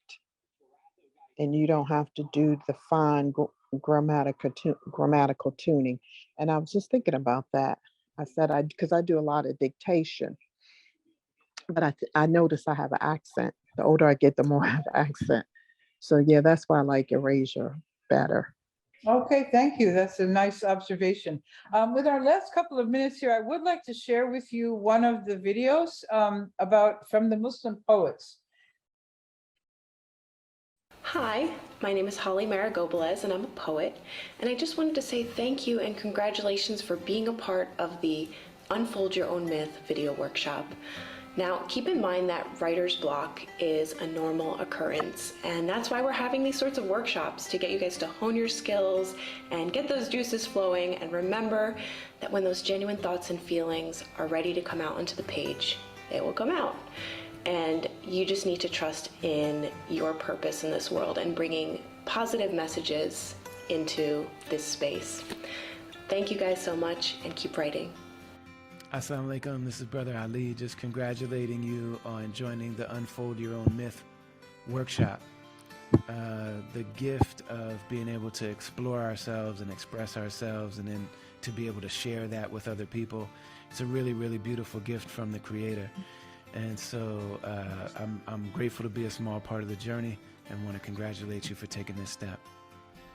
Congratulations on joining the Unfold Your Own Myth workshop. The blessing of creativity, of art, of expression in all its many various domains, whether it's writing, whether it's film or video, whether it's drawing, whether it's singing, poetry, whether it's songwriting in other ways, music, all of this is a way for all of us to grow. It opens a door in our heart that allows us to see things more clearly, and it's a means for us to grow. So I hope you take inspiration from the film Lamya's poem and the work of Unity Productions Foundation. Assalamu alaikum from Baraka Blue. All of our lives, our political lives, our creative lives, our family lives are really built around stories that we tell ourselves about ourselves, and we tell ourselves about others. And so it's so important for you to build your own story, to build your own myth, to be the creator of the narrative that you are living in. So I'd like to congratulate you. I hope you find plenty of inspiration in the Lamya's poem film, and also all of the work of Unity Productions Foundation. Hi, this is Sam Caddy, the producer of Lamya's poem. Congratulations to all of you on being part of Unfold Your Own Myth workshop. What an exciting program. Healing through poetry and overcoming obstacles through words of love is extremely important and something we all need at these difficult times. So I encourage all of you to unleash your creativity and use your pen and strong words to write the next chapter of your bright future, same as Rumi did in the film Lamya's poem. Congrats again. Hello, I'm Alex Kronemer, the writer and director of Lamya's poem, and I'm so happy that you're able to be part of the Unfold Your Own Myth project, learning how words can start conversations, make others think, and more importantly, make them feel. Stories are the most powerful force on earth. Use yours to change the world. Okay. I don't know if Kelsey Wiley is back from in the room. Hi, Kelsey. I think, and you wrote into the chat, was pretty much a haiku. If I may be permitted to read it to the group. Was it my evacuation? Yes, she wrote. Can I read what you wrote in the chat? Yes, because when I had to close my computer, it deleted everything I wrote. So please go ahead. She wrote, "I'll have to step away for a moment. Apparently my building is being evacuated. Hopefully it's a false alarm." That definitely counts as a haiku. Listen, when you live in a really old building, I guess there's just tricky wiring. So luckily we're all safe, we're all good. And now it's snowing in Detroit. So I'm glad to be back inside my apartment. It's snowing? Yep, I got flurries. It just looks like dandruff, but nothing's gonna stick. I can't believe it. All right. Well, what we're going to do now is break for lunch. We'll be back in 45 minutes. So I really look forward to talking about the next film, which is the second of our journeys of discovery today, and that is the Great Muslim American Road Trip. So I hope to have you all back here. It will be very much worth your while. We'll be speaking with Matt again about his project with Michigan Learning Channel. And I want to thank especially Nausheen for helping us out. Anyone who's here in the room, you can contact me to get the links that were provided in the chat. And I'm really, really impressed with the work that you're doing, Nausheen, in organizing all these groups. And I look forward to working with you. I've been pushing the school that I work with as an online school to do this project as well. So Thank you, Susan. Thank you for all of your help. And I probably won't be able to join after lunch. So have a great rest of the webinar. Thank you, Nausheen. Thank you, Alex. Okay, Bye. great. Okay, thanks for coming back in. I'm going to put into the chat also a link to the resource folder for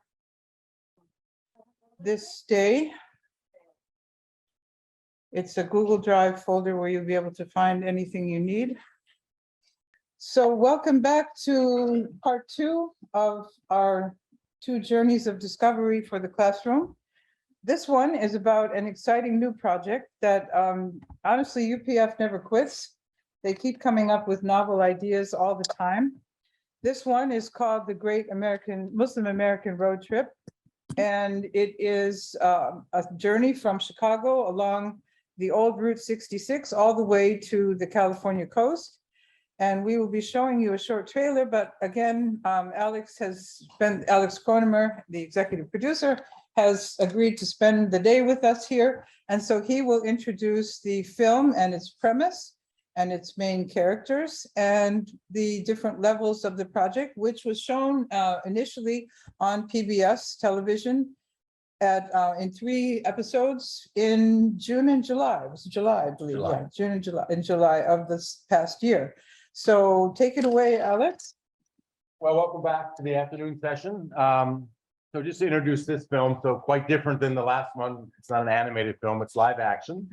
And basically the premise of the film is discovering America's Muslim roots on Route 66. And we have two kind of a hip American couple who are taking this trip on Route 66. She is a rap star. So, I mean, I think there's a lot of, and also very funny.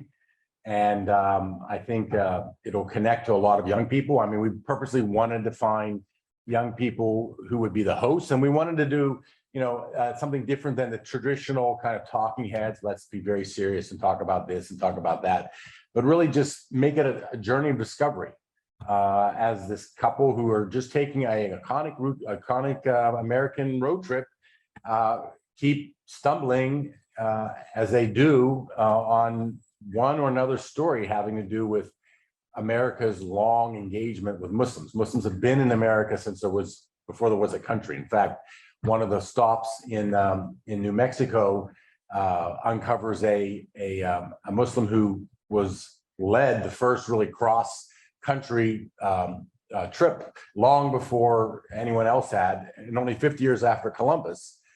So history of, you know, connectivity with Muslims goes back even just to a few decades after Columbus's first arrival. So that's what's happening in the trip. But again, the tone of it, it's very upbeat. It's very, it's very modern. It's very, I'm using the word hip, but I feel like I'm dating myself by saying that word. I don't think people of the age who this film's intended for would use that word, but nevertheless, you get the idea. It's something I think would appeal to young people and be very useful in the classroom. So let's just play the trailer to the Great Muslim American Road Trip. We have 2 very, very precious guests today, Mona Haydar and Sebastian Robins. They are on their own personal journey of the intersection between East and West. Bonjour, Mona Haydar, a Syrian American artist, raps about Islam and racism in the US. I still rap my hijab, rap my hijab, rap my hijab, rap my hijab. When I embraced Islam, my spiritual life started unfolding. It's just energizing and it's beautiful.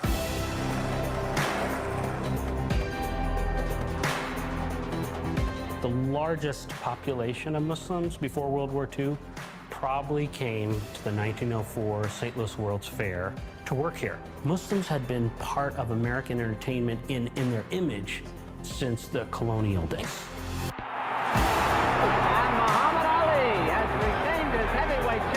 Of the world. I asked my dad what he felt like with the disease spiritually, and he said something that made my knees buckle. He said, I'd rather suffer now than in the hereafter.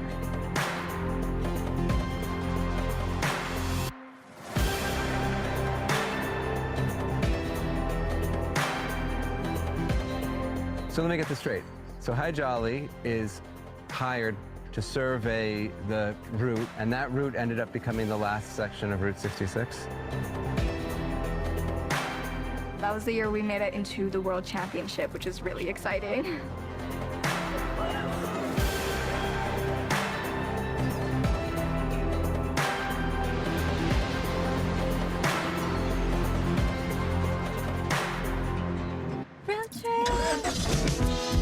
When I wake up in the morning, love, and the sunlight hurts my eyes, and something without warning, love, bears heavy on my mind. Then I look at you, and the world's all right with me. Just one look at you, and I know it's gonna be a lovely day.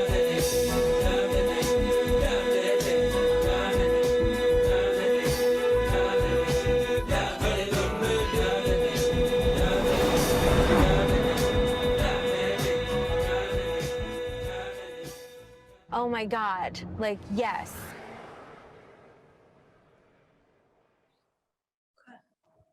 All right, well, that's the great Muslim American road trip. And as we do with most of our films, or all of our films, actually, we're developing lesson plans to make it useful for you to incorporate it in some of your classroom curriculum. And I will now just hand it over to Susan. So yes, there is also, and one other characteristic of the UPF films is all that they involve is that they all involve a community outreach project. And so there are many ways to use the film. The lesson plan project is in its infancy, and later on I'll be introducing ways in which you yourselves can participate as educators. Right now, what we have here is, and I will share my screen quickly. So we have here the discussion guide, which goes with the film. It's quite short, but it goes into several themes that if you were to do a gathering with your class after watching one or more of the episodes, you could begin with, there are various clips that are available. And the entire thing, by the way, is available, all 3 episodes, on Amazon Prime. For Prime users, it's free, and for others, I think it's what, $1.99 or $2.99 or something like that. That is to say, not dollars, but cents, $2.99. So you do have full access to this film. And so you could show 1 or more episodes, and then we've sort of broken it down into themes, and we will be showing you parts of that in a second. But here it is, and I have produced a couple of sample lesson plans just to kind of get us going here. And I will start with then one of the lessons, which is Muslims in American culture. Oh, excuse me, before I do that, I want to show you one of the artifacts of the trip that is designed to make it useful for you. And that is the road trip has been placed on Google Earth Maps, and each one of these destinations is annotated. So when you open this up in Google Earth, you can download it. You will see the gathering that you just saw in that clip. You'll be able to access that clip. You can see where they begin, Route 66, and we'll be using some of these and going back and forth from time to time. So you see the Great American Muslim Road Trip, Great Muslim American Road Trip icons all the way across, and each one of them is a destination where they went, and there's a film clip that goes with it. So this is a really good guide. If you've watched the video and then you're discussing it, you'll be able to go back and review, oh yeah, where was it that we saw those? What was that all about? And so there'll be a really good anchor for your use of this film in the classroom. So moving right back, the first of the videos I want to show is the one on Muslims and American culture. You know, for me, my mother was amazing because she really understood Islam. She really studied, and it's her whole heart. And so she raised me to question and to say, like, if there's a basis for something, I will follow with my whole everything. And if there's not, then, you know, we can do what we like. Yeah, I mean, I grew up in Flint, Michigan, and, you know, poetry, spoken word was a way for us to learn how to express ourselves in positive ways. And it really was beautiful Black women in the city of Flint who taught me how to use my voice as a tool, I would say, for liberation, for expression, and also to heal that otherness I felt about growing up, not Black, not white, you know, just like somebody else right there having this American experience. Music in general has always been this thing that deeply profound in its healing, in its remedy for my soul.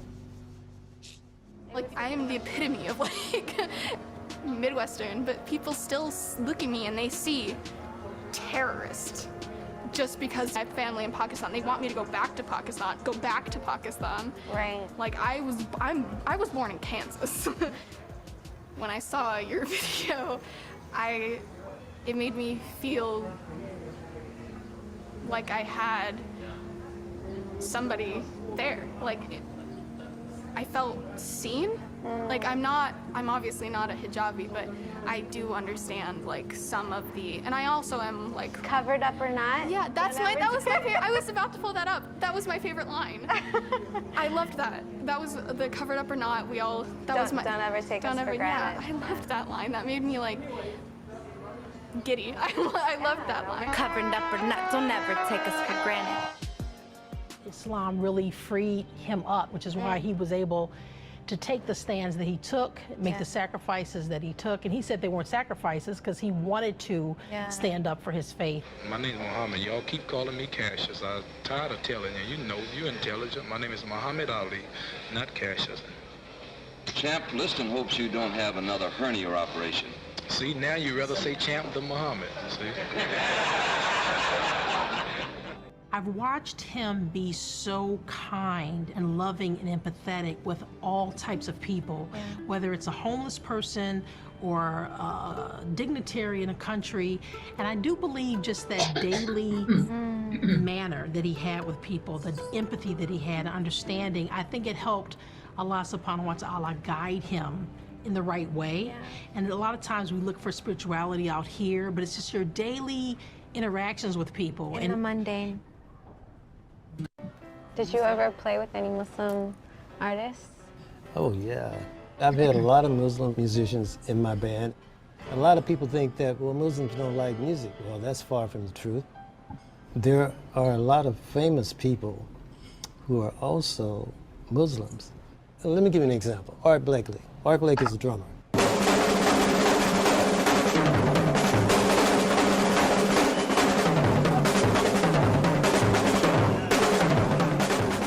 He had a group called the Jazz Messengers. At first it was called the Messengers. And what he wanted to do was to bring the culture of the Muslim world and influence it into his jazz music. When you incorporate that spirituality into your music, it's awesome. Welcome to A Noise Within Theater in Pasadena. Thank you. I've rehearsed that like 5 times before I said it. Thanks for having us. Legit. The African American Muslim experience is a push-pull, whether you want it to be or not. The world ends up trying to define who you are and what you're supposed to be. My name, Amir Abdullah. It sneaks up on some people. There was a time in my career when it was suggested to me to change my name.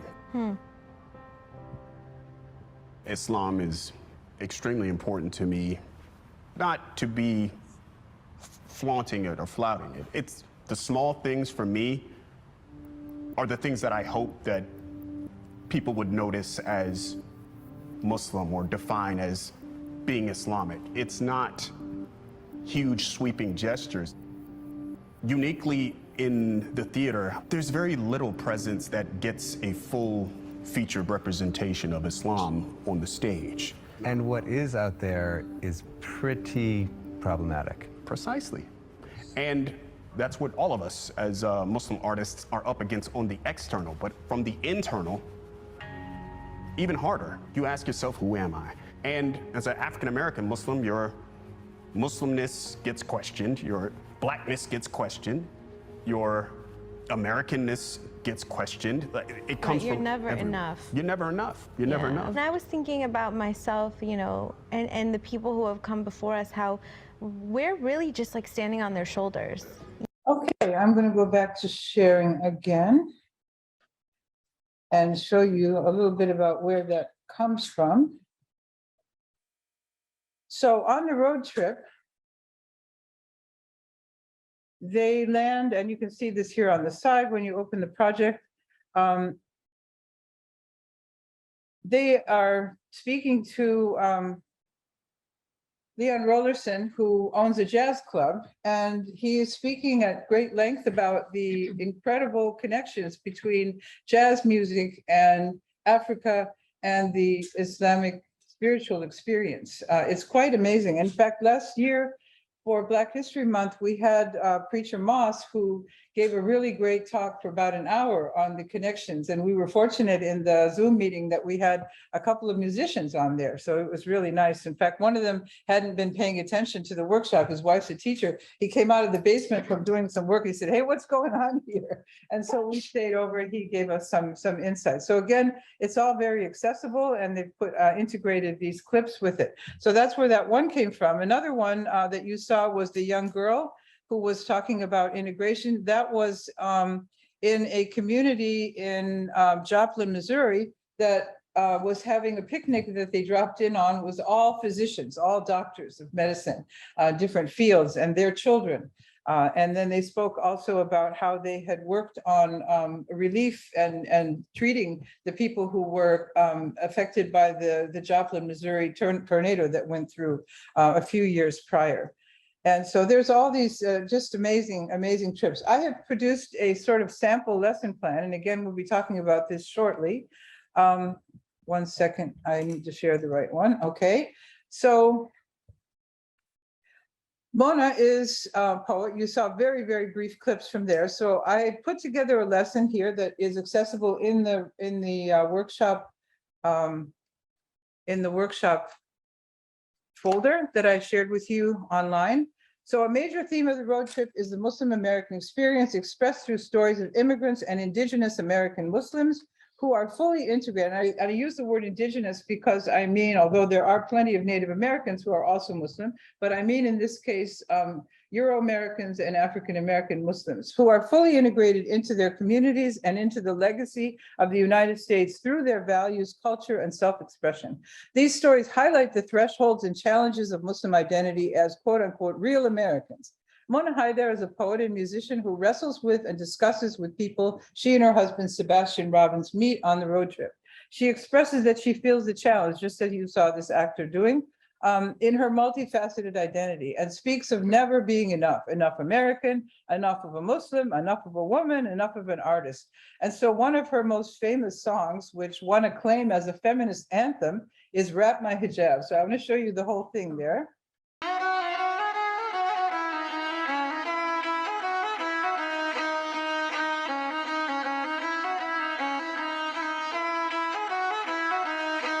What the hair look like? Bet that hair look nice. Don't that make you sweat? Don't that feel too tight? Yo, what your hair look like? Bet your hair look nice. How long your hair is? You need to get your life. You only see Oriental. You steady working that dental. You popping up at the lip and run your mouth like a treadmill. Not your exotic vacation. I'm bored with your fascination. I need that paper, paper, paper. If you want education. All around the world, love women every shade and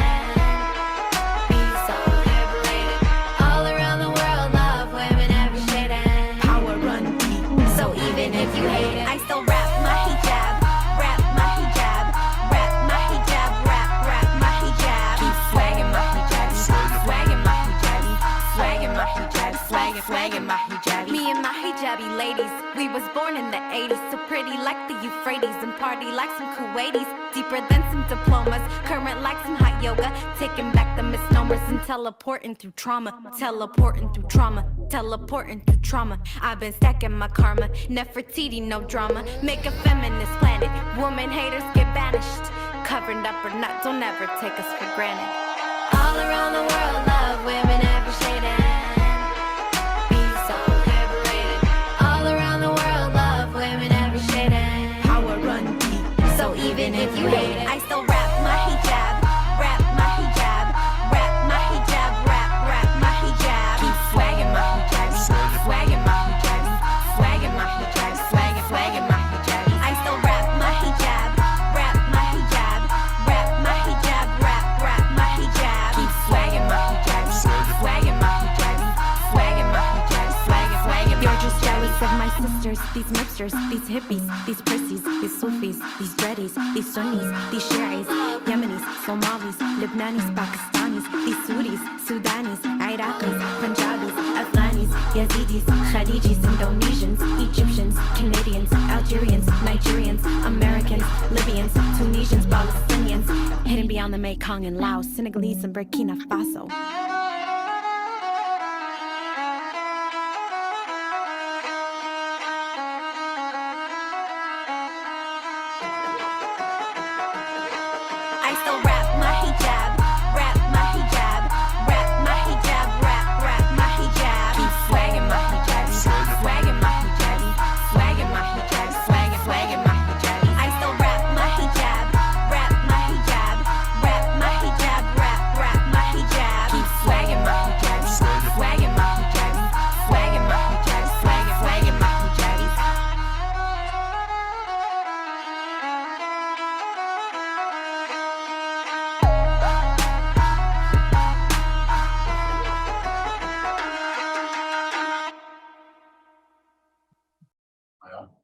So as you see in the video, it's a very stereotype breaking video, right? You don't imagine women who wear their hair covered being like that, singing like that, dancing like that.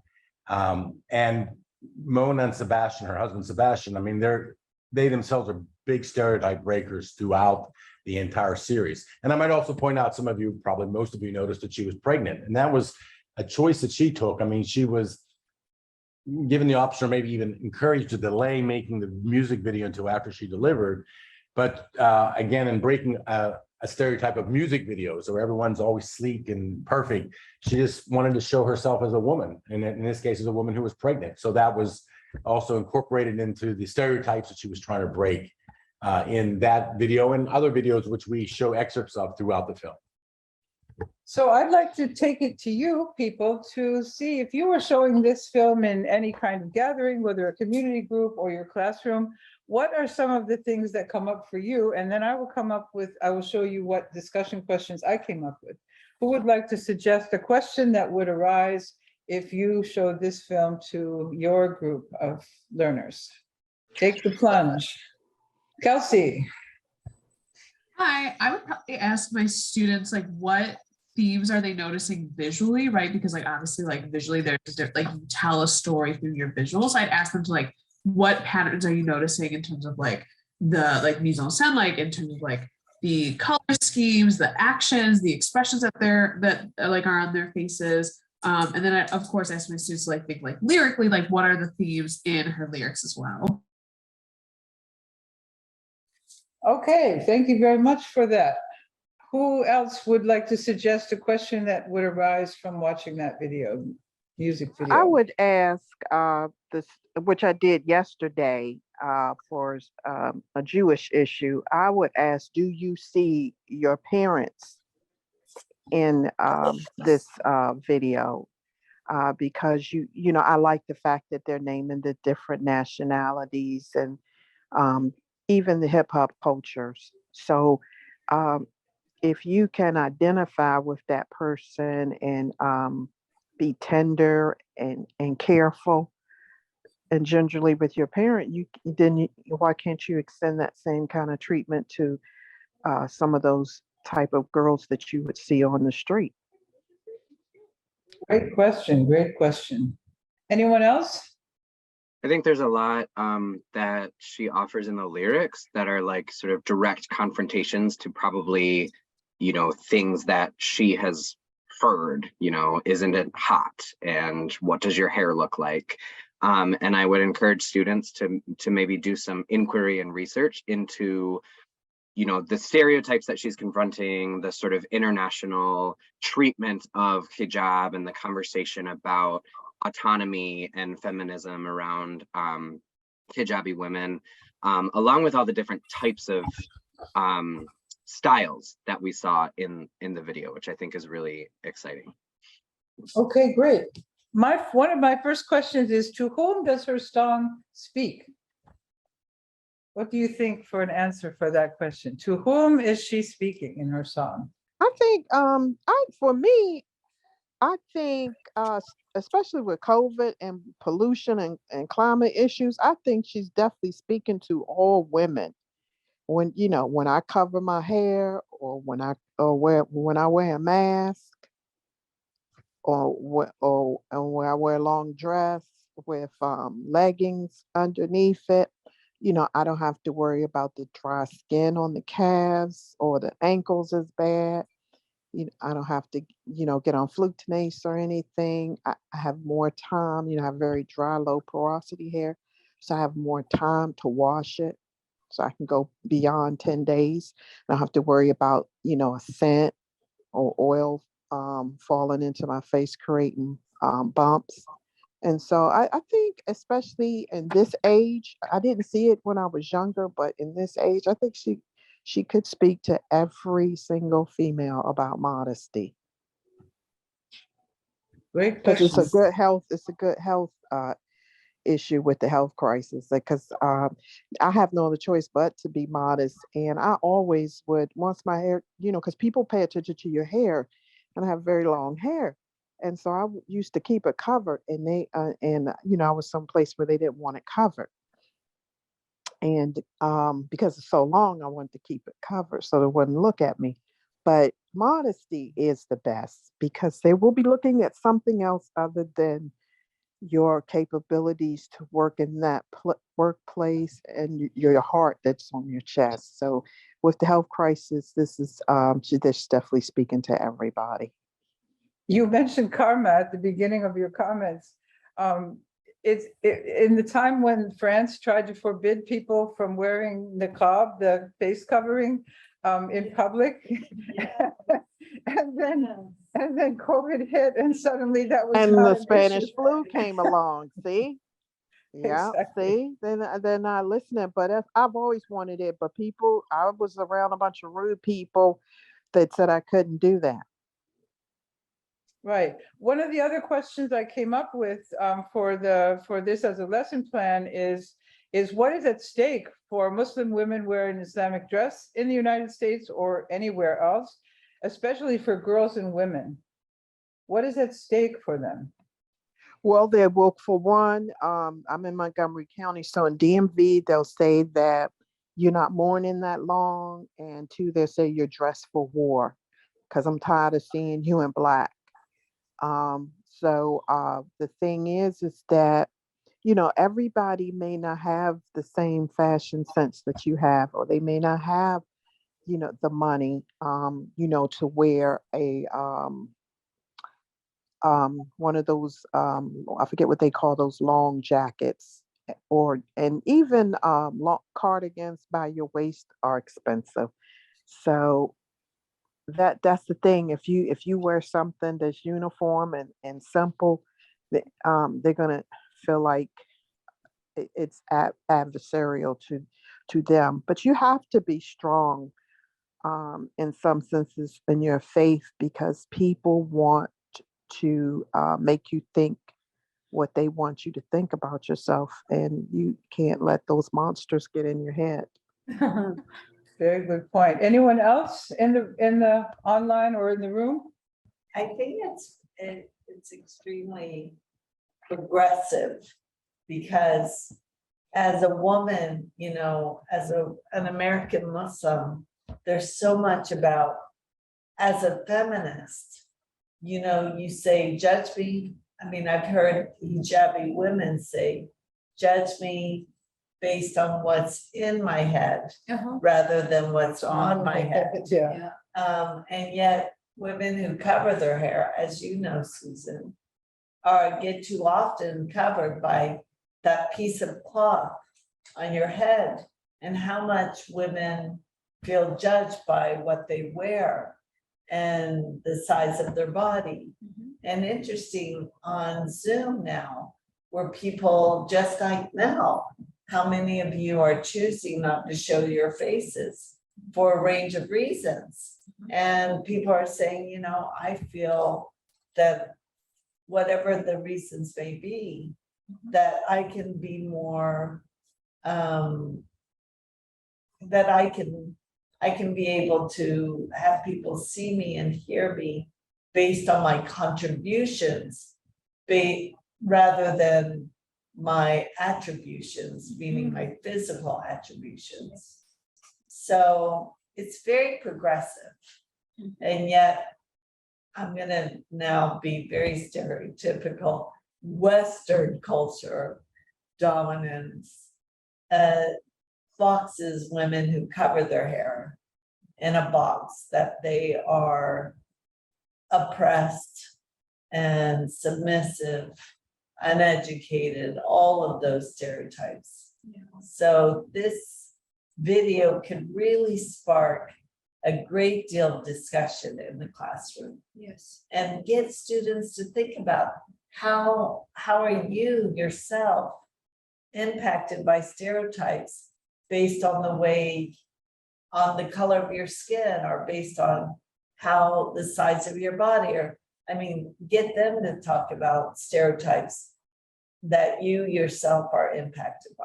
Yeah, and I only like closes in the forehead. And it's really, that's really so true, because I saw in those women, what I forgot to tell you guys, self-love, comfortable being themselves, their true selves. So yeah, they will tell you. I've had people tell me, I'm not going to set you up with this interview till you take your head covering off. There's also the sense of the ironies, so many ironies around the hijab.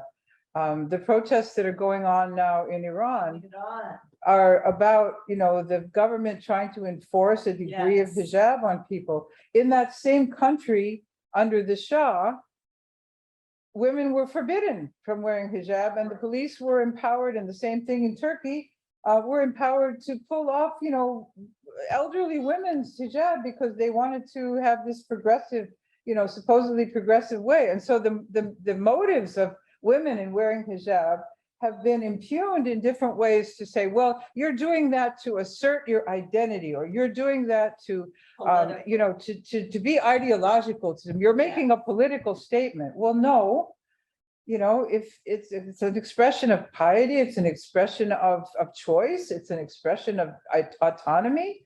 Oh, does your husband make you wear that?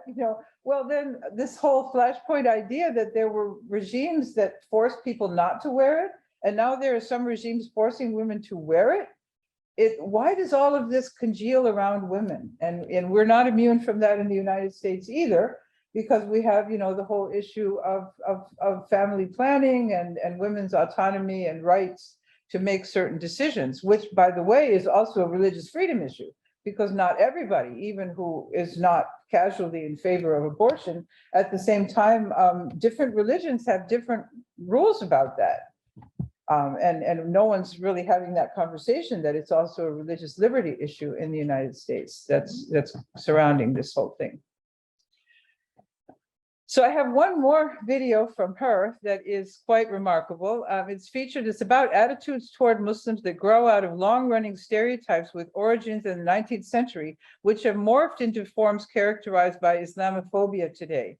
Mona's song, the video production called Barbarian, is the next one, and it plays on entrenched attitudes and turns them back on the culture. This one is really amazing. It features in a brief clip in the road trip video, but I wanted you to see the whole thing and see what we could do with this.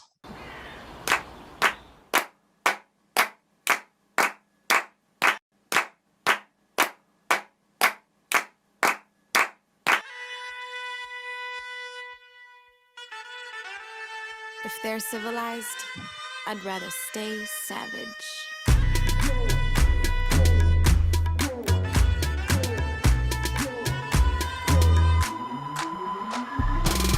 We them barbarians, beautiful and scaring them, earth shaking, rattling, be wild out loud again.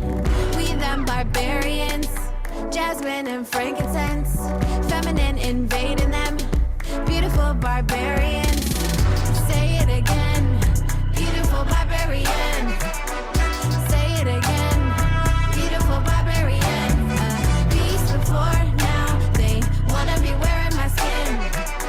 We don't let them win, we beautiful barbarians. Let me think back, I remember days on these big lips. Oh, they used to hate, now the script flip. Oh hey, they got a lip kit. College 100 real talk, that's what I'm on. If I'm a savage, then you're a fraud. My chain's off, won't be long. See me glowing, look at God. So fresh and so eloquent, I keep it humble and elegant, your beauty standard irrelevant, a revolution is so imminent, we keep it joyful and better when I see my mama as evidence, nobody needs your benevolence, what? Feminist planet is imminent, we them barbarians, beautiful and scaring them, earth shaking, rattling, be wild out loud again. We them barbarians, jasmine and frankincense, feminine invading them, beautiful barbarians. Barbarian, that's how you really feel? Like you didn't start war over oil fields? Opium, poppy seeds, money moves, Cardi B tried to make me hate me. from her hips and nose. Now they got imposters on a spread in vogue. Not a single feature that they let us own. Oh, they packing fillers, styrofoam. Ultra light be metaphysical, power no longer invisible, your beauty standard is cynical, oh, a revolution is so critical, power so deep and so mystical. They say the personal is so political, oh, women, our future is winnable. We gotta be indivisible.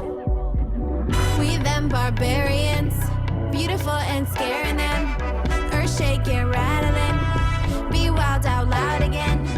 We them barbarians, jasmine and frankincense, feminine invading them, beautiful barbarians. Say it again, beautiful barbarians. Say it again, beautiful barbarians. Beast before now, they wanna be wearing my skin. We don't let them win, we beautiful barbarians.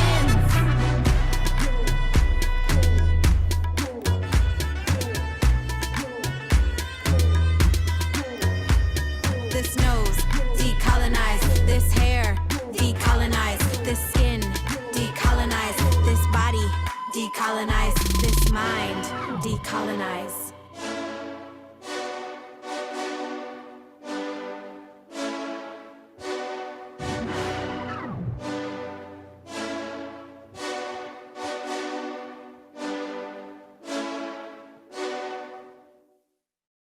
There's a whole range of issues. I'll just start out with what I came up with as a classroom activity around this. Watch, listen, and brainstorm the ideas she's conveying in word and image to analyze the message. There are many messages in there. What tone do you perceive in the words and images? And describe them in a few words. So let's see what you came up with in reaction. Well, when she said decolonize, I hit the floor. Because I mean, I've been trying to do that all my life. And, you know, I guess I had that self-hate, so I kept it cut short so that I could conform, because it's my hair's real thick. And so she's saying, when you don't conform, because it's okay to be modest, but you've got to give people time to, switch out their hijabs and modest clothes and dry clean them and stuff like that. And so they may not be as modest as the jurisdiction would like. But yeah, she's saying what she likes about herself is decolonized. What she can't change about herself is decolonized. What she honors in the image of her parents is decolonized. And so I was like, wow. I mean, I haven't heard that in a long time. So yeah, I hit the floor. I was like, that's really great. That's really, really, I will remember that for the rest of my life. Well, you can have the video, the lesson plan is there with the links to it. I was very happy to find them on YouTube. Other reactions in the audience here, online and here in the room.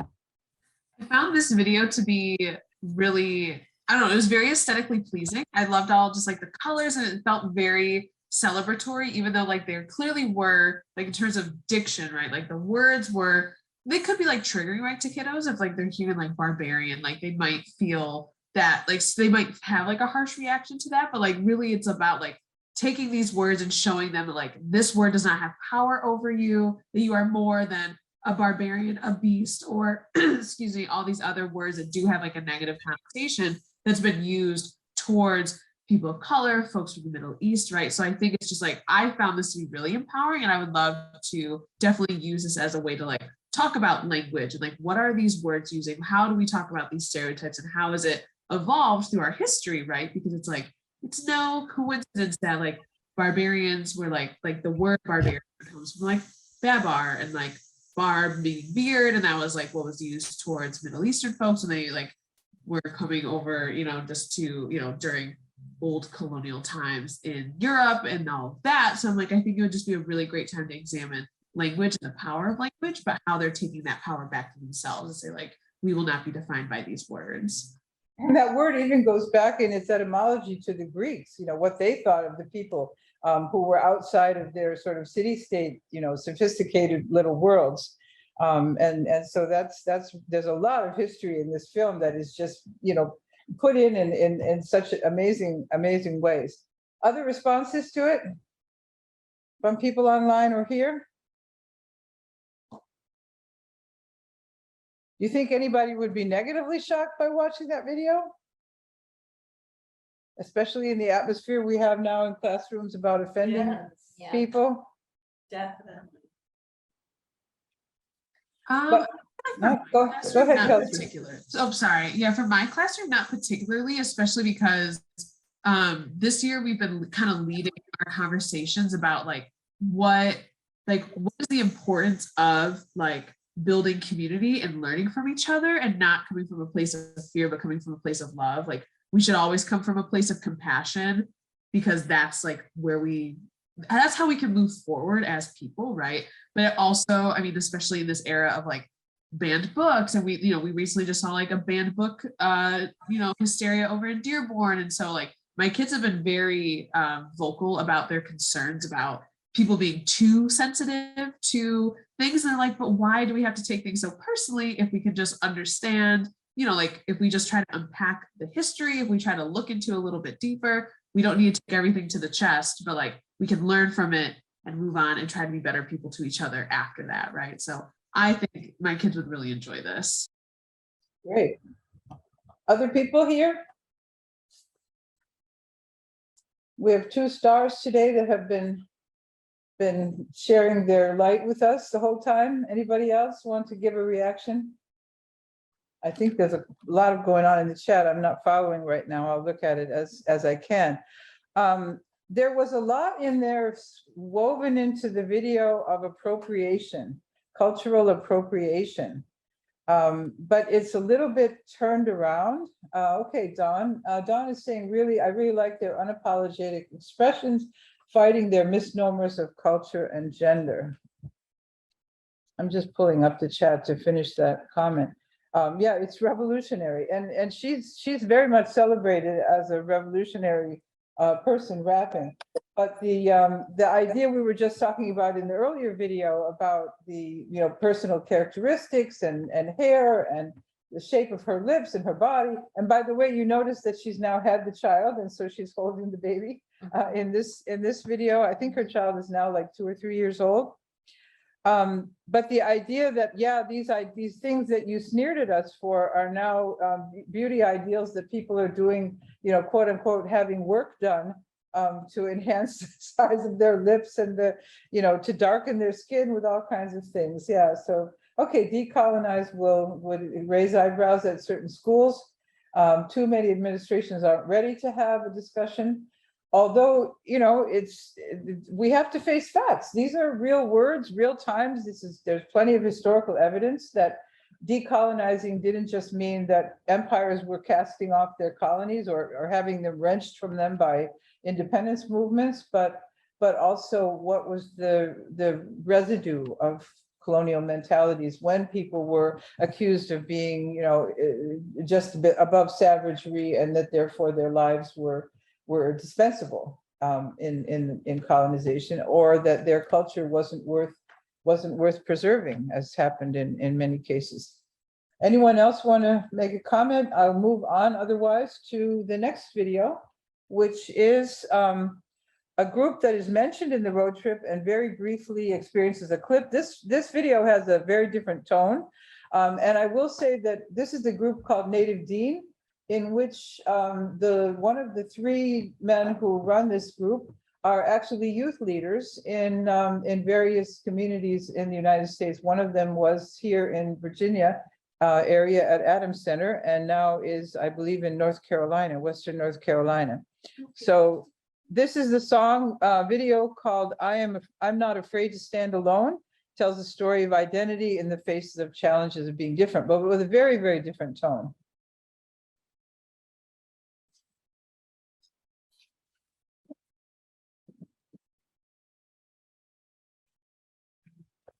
I am not afraid to stand alone. I am not afraid to stand alone. If Allah's by my side, I am not afraid to stand alone. Everything will be alright. I am not afraid to stand alone. Gonna keep my head up high. I'm not afraid to stand alone. If Allah's by my side.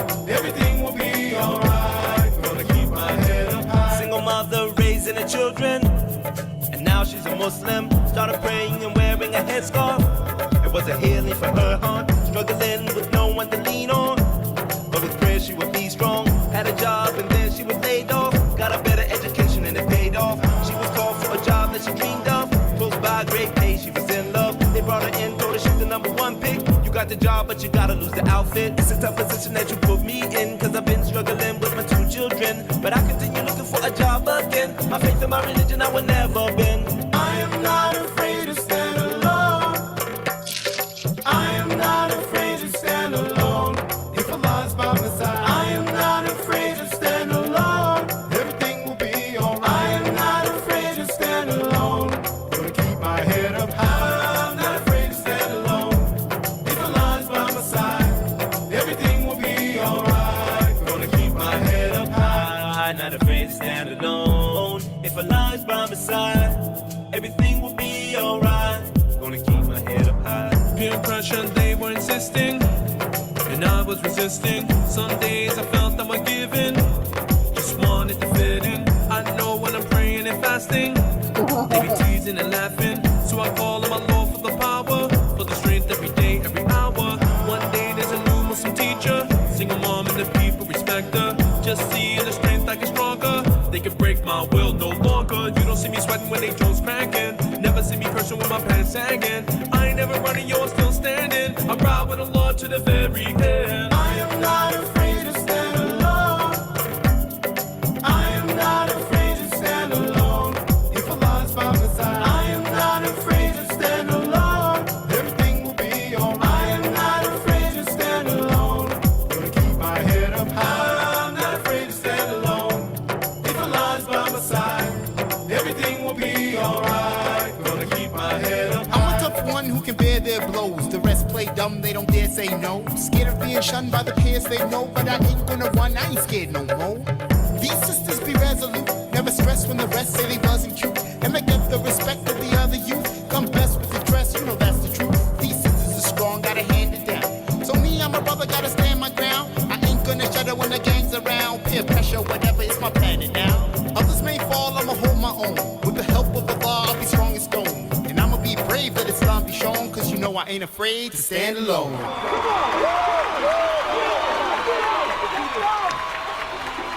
It all comes down to this. With just 5 seconds remaining, the Raiders trail 21-17. Their only hope, Tariq Muhammad back for the kickoff.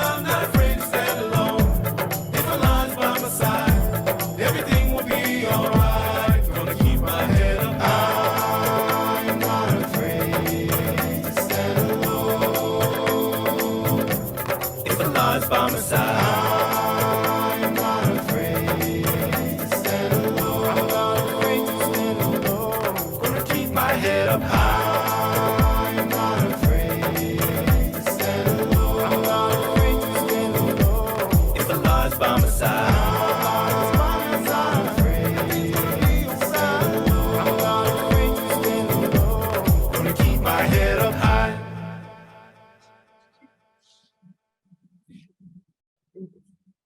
So I will tell you, as someone who has raised 4 kids in this environment, some went to public school part of the time and some went to Muslim schools, but the kids have been very happy to have, you know, this kind of phenomenon in the arts available to them. And so you'll see them, you know, waving their cell phones and doing the whole thing, but it's been such a relief, you know, to have these things. So this is, again, a very different tone. And I just put down here as sort of guidance for discussion, watching, listening, and describing the story the song tells. There's a lot in it, and you might have to watch it even twice to see all this going on in there. And what is, I think, the message to Muslim youth from this group and to youth in general? How does it address their issues, and what challenges to expression of identity are presented and conquered in the song? Repeat that again. I got the first part of it. I said first of all, for this groups watching it, to describe the story that the song tells. It's got a couple of intertwined stories inside of it. Looking at the characters, what they're doing, what their roles are. And then the sort of central question that I see is the challenges to expression of identity that are presented and conquered in the song. And I think there's a kind of, there are double messages for students of some persuasions to see each other, to see themselves, and to have Muslim students addressing those kinds of issues about their own ability to express their identity in the face of hardship. Yeah. So yeah, it's definitely saying that you will be persecuted. Someone's always gonna try to make you over, no matter who you are. Just be true to yourself, and stand. Just like I should have been like, even with me, I should have been like, okay, fine, you don't have to give me you don't have to let me use your computers or give me the address for this interview. So you just have to stand and love yourself, and don't be fearful, because fear is not going to lead to anything at all. It's not going to solve one problem. Okay. The last part of this short lesson is draws attention. I won't be able to show it to you, but one of the things that runs through the road trip is starting out on the very first day of the road trip with boxing champion Muhammad Ali, whose daughter is meeting around the occasion of Muhammad Ali Day that has been legislatively instituted in the city of Chicago. And we meet the person who was behind that action. The road trip illustrates for a new generation his significance as an American who asserted his identity as a Muslim and as an athlete and advocate for peace and justice who's known all over the world. And you will find throughout the film off and on mention of also Malcolm X, who is being introduced to this new generation, and the significance of his role in the United States is a wonderful addition to the road trip, even though it comes in brief clips. So finally, the last part of this lesson that addresses different aspects that, again, you can follow along the road trip. Sebastian and Mona visit immigrant and Native Americans, African American Muslims, and other indigenous Muslim Americans, serving their communities in various ways. None of these are famous figures doing terribly outstanding things, but they're just people who blend into the vast American landscape as physicians, religious leaders, charity workers, aiding refugees and the urban poor in Las Vegas, aiding refugees along the road in Texas in particular. Amarillo is one of those sites, having a food bank and a free farmers market for the urban poor in Las Vegas, serving people who were released from prison. And then youth leaders in a mosque working out their plans for the future while learning to appreciate their Islamic heritage and science. And then interfaith leaders working, this is one of the most impressive parts of the film, is the way too little known massacre in Tulsa, Oklahoma in the interwar period. And the film takes them to a monument to that massacre in Tulsa, and to the interfaith leaders working toward racial and religious reconciliation in Tulsa, Oklahoma. And so you can follow on the Google Earth map of the road trip and its annotations to watch clips that fit the description of Muslim Americans' contributions to contemporary life. Some of the questions were, how do these various service projects in the episodes grow out of the experiences and environments in the different parts of the country where they emerged?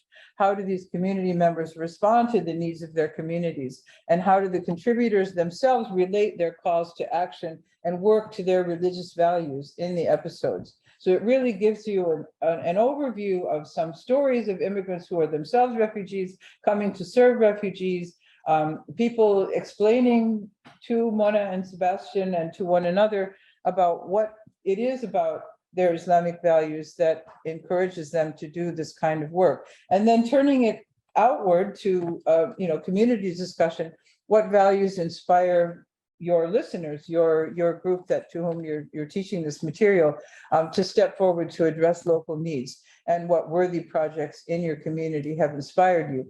I could go on to the second lesson, but I would like to invite Matt Hamilton to talk about his project and invite you to participate in it. So I will turn the floor over to Matt for the moment, and then we'll go back and look at the second lesson and a different clip on forgotten histories that are uncovered on the road trip.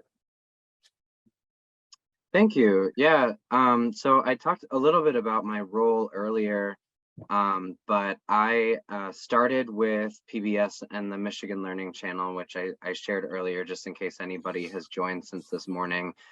Michigan Learning Channel is a really cool, innovative partnership across all Michigan PBS stations.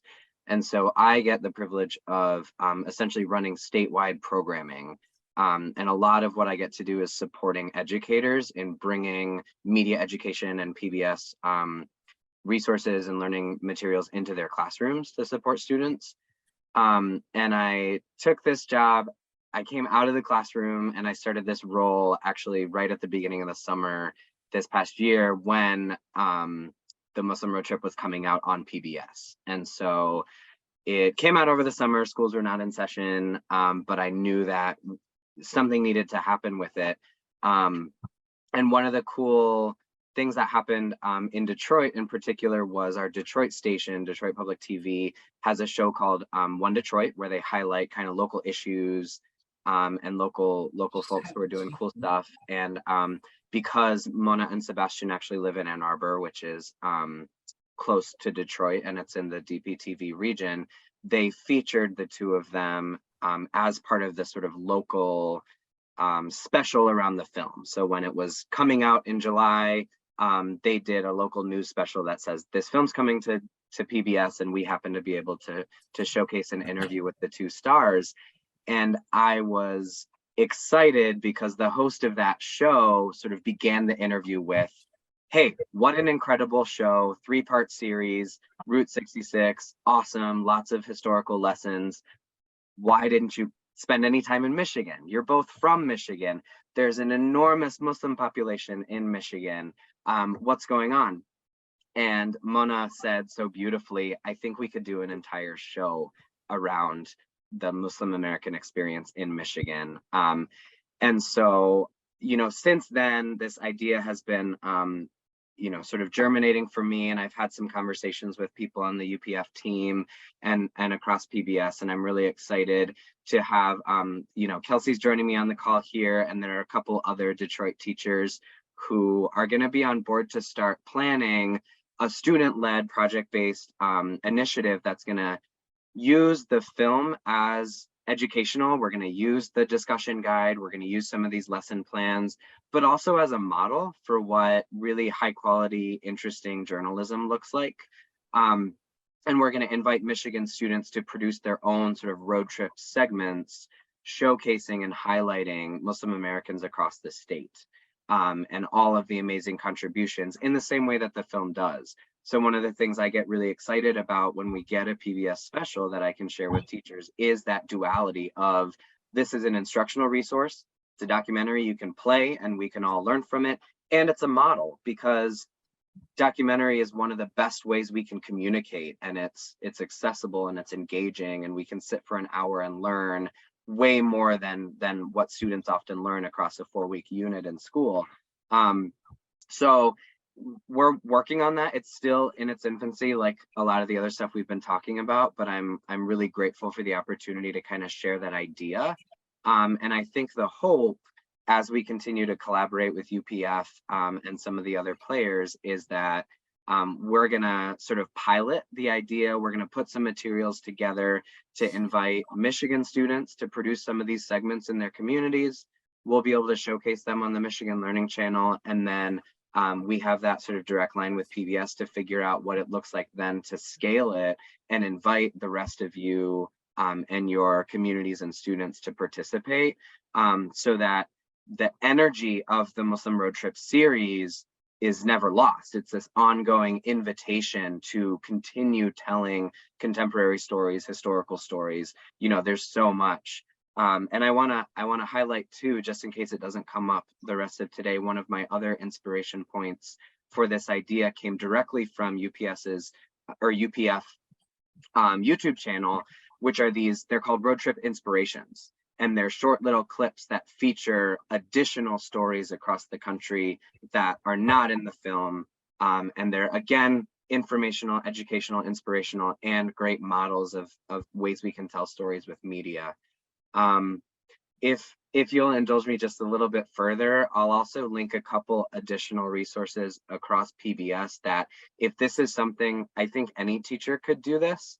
Like I said, we're going to kind of workshop the framework and the invitation to bring additional people on board to actually produce these. But if this is something that feels like your students or a teacher you know would be excited about inviting young people to produce some of these segments, conduct some interviews, and showcase these histories in your communities, I'm going to drop some links in the chat to PBS resources for media creation. So specifically around like how you might invite middle schoolers or high schoolers to think about a topic, find a community member, conduct an interview, film, whether it's with a camera or with an iPhone, how to capture some B-roll and stuff like that, because that's a huge part of the education that, again, like I said, you show a documentary, we learn from it, we experience, we grow in empathy, but then there's also this model for what we might do in our own communities. So I'll drop a couple links in the chat in case people are interested, and then I'll turn it back over to Susan. Thanks so much for letting me talk about it. That's great. Wow. Any initial responses? I hear you in. Phenomenal. It's more than, I mean, can you imagine in your classroom, you know, being able to focus on the kinds of things that anyone of any particular group, whether they have been in, you know, their family's been in the United States for 400 years, or whether they're recent immigrants, you know, who could go around and actually do some local history and incorporate these things into their classroom. Now we have, you know, easy ways to photograph, but the skills of having them learn about oral history, there are lots of resources we can put together on how you do oral history, how you do interviews, you know, ways that they can look into their own local area. I happen to have found in putting together the next lesson, an entire website on highway markers around the United States. There's a whole huge database of them. So helping students understand where those skills are, looking around, I'm sure that local counties also have lists of the signs that they put up around that commemorate local events, to say nothing of ongoing businesses and things of that nature. And I understand also, Matt, you're collaborating with the Arab American National Museum as well. So apart from that being a great place to hold an unfold workshop, it would be a great place to showcase the results of what your group does. Yeah, that's it. We do a lot of work with them in Dearborn here, and they're a fantastic resource. And they actually do a lot of their own, you know, they run a photography and storytelling workshop for students every summer. And so that, I think, the Unfold would be an amazing addition to that work, but also absolutely, it's a beautiful museum and community. Yes. Yeah. That would be great. Okay, any ideas from anyone in the audience? Here or there? I think this would be especially great in Detroit, especially because the district has, you know, of 2020, they've adopted like an anti-racist stance. But in terms of curriculum development, I think they're like getting there, but haven't really pushed on terms of like how can we have like really engaging materials that ask to be like agents of change, right? And I feel like this project, Matt, that you have going, where it's very much like it's very much based on like kind of ethnic studies pedagogy in terms of like youth participatory action research. And I'm like, that would be so fun to bring that to the classroom, but to let students be the ones creating this work, and then to be able to like just showcase it, to show their family, their friends, their community, like all the work that they've done. But it's also a celebration of their community and their histories. I think it's just a really awesome idea, and I would really love to. I'm just excited to be a part of it over here in Detroit. And they could, of course, anchor it on Google Earth Maps too, you know, and make a permanent resource out of it that people can use as an anchor for the whole thing. So I'm going to go through the next second lesson plan, and then we need to talk about with Alex and Matt how you can participate, what advantages there are there for you, what opportunities there are for you, and then you can actually sign up on the evaluation form as we conclude today. So the next lesson is from the materials called Forgotten Histories. It's about Hajj Ali or Hajj Ali. Okay, because we're running out of time, I won't be able to show you everything, but if you go to the resource, which is a KML file in the folder that has the entire road trip and the markers that are on there, it is at Quartzsite. And what you see here is the Hajj Ali, who is the weirded out name of Hajj Ali, who was in the middle of the 19th century before the Civil War. He is a person, one of several, who was brought to the United States in a project from the then Pentagon, the Secretary of War, who at that time was Jefferson Davis, before the Civil War, before he became head of the Confederacy, to introduce Camel Corps to the recently, quote unquote, acquired American Southwest. He was brought as one of a group of caretakers who were purchased, otherwise known as camel drivers, a somewhat pejorative title, purchased in the Middle East, the camels, that is to say, purchased in the Middle East for something like $30,000. This project was organized.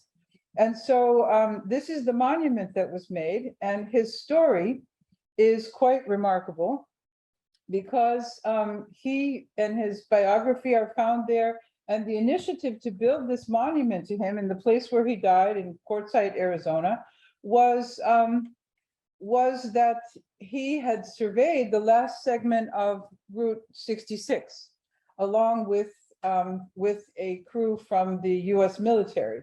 And what I put together here are a couple of videos that you can see here. The first one is, again, this is research I did beyond the video. You'll see the clip from the road trip if you go to the Google Earth, but I don't want to complicate our two different sets of technology here going on. Probably wouldn't get that under control. So if you want to watch the first one, it's a very short video that features the sort of lead of the military project, and you don't hear anything about Hajj Ali. And then we'll see the second one, which does contrast that. It's only a minute long. And that in itself is something. That's why the segment is entitled, you know, Forgotten Histories. So go ahead and look at that first one.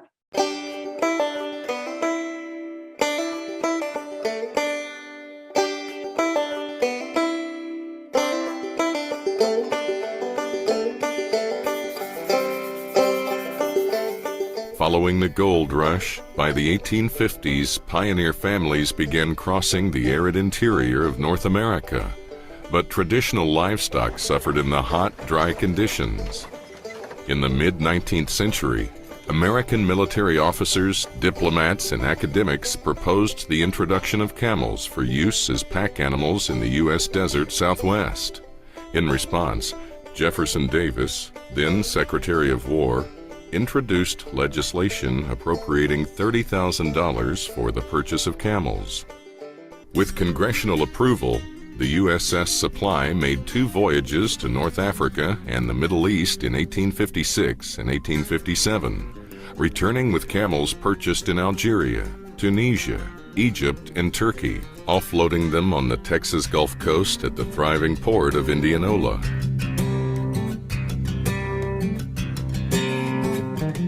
Once on American soil, the 75 camels were driven overland and headquartered in the Texas Hill Country at Camp Verde, near present-day Kerrville.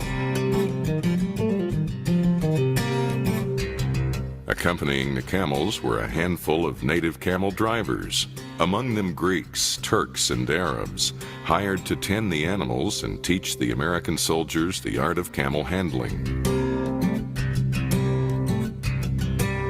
Without hesitation, the camels were put to work hauling supplies between the Quartermaster Depot in San Antonio and their home of Camp Verde, a distance of over 50 miles. Camels became a regular sight on the Texas frontier, along with the more familiar horses, mules, donkeys, and oxen. But greater trials were needed. The Beale expedition of 1857 departed from San Antonio with 24 camels and orders to survey a wagon road from New Mexico to the Colorado River border of California. Along the way, and before leaving Texas, Beale stopped to resupply at Fort Inge, Fort Clark, Fort Lancaster, Fort Davis, and Fort Bliss. The section of road Beale cleared from Albuquerque to California would later be known as historic Route 66. Beale was clearly impressed with the camels. The more I see of them, the more interested in them I become, and the more I am convinced of their usefulness. Their perfect docility and patience under difficulties renders them invaluable, and my only regret at present is that I've not double the number. Lieutenant Edward Beale, July 1857. In 1859 and 1860, the U.S. Army topographical engineers conducted 2 90-day expeditions using camels to carry supplies into then-unknown West Texas, searching for more practical routes to the U.S.-Mexico border. Staging from the newly established Camp Stockton and exploring what is now Big Bend National Park, the Hart's and Eccles expeditions crossed a landscape so harsh and waterless they were eventually forced to abandon their mules. On July 2, 1860, Lieutenant William H. Eccles wrote in his journal, "We camped dry without any prospects of finding water. We're all very uneasy, not to say a little frightened, for our welfare." Over the 3-month journey, the camels had to survive multiple stretches of days without water, and though at one point the camels' feet had been abraded to the quick, to quote Eccles, the soldiers returned to Camp Stockton without the loss of a single camel. None other than Robert E. Lee, then in temporary command of the Department of Texas, remarked in a letter to Washington, "The expedition was provided with a train of camels whose endurance, docility, and sagacity will not fail to attract the attention of the Secretary of War, and but for whose reliable services the reconnaissance would have failed." Despite the praise from those of high rank, the inevitable division of the Union would turn the government's attention away from the camels.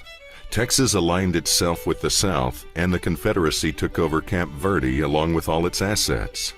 During the Civil War, camel caravans transported southern-grown cotton between San Antonio and Brownsville, Texas, one of the South's only ports not blockaded by the Union. After the war, Jefferson Davis was highly unpopular, and virtually any project he'd been associated with was dismantled. The camels were sold at auction.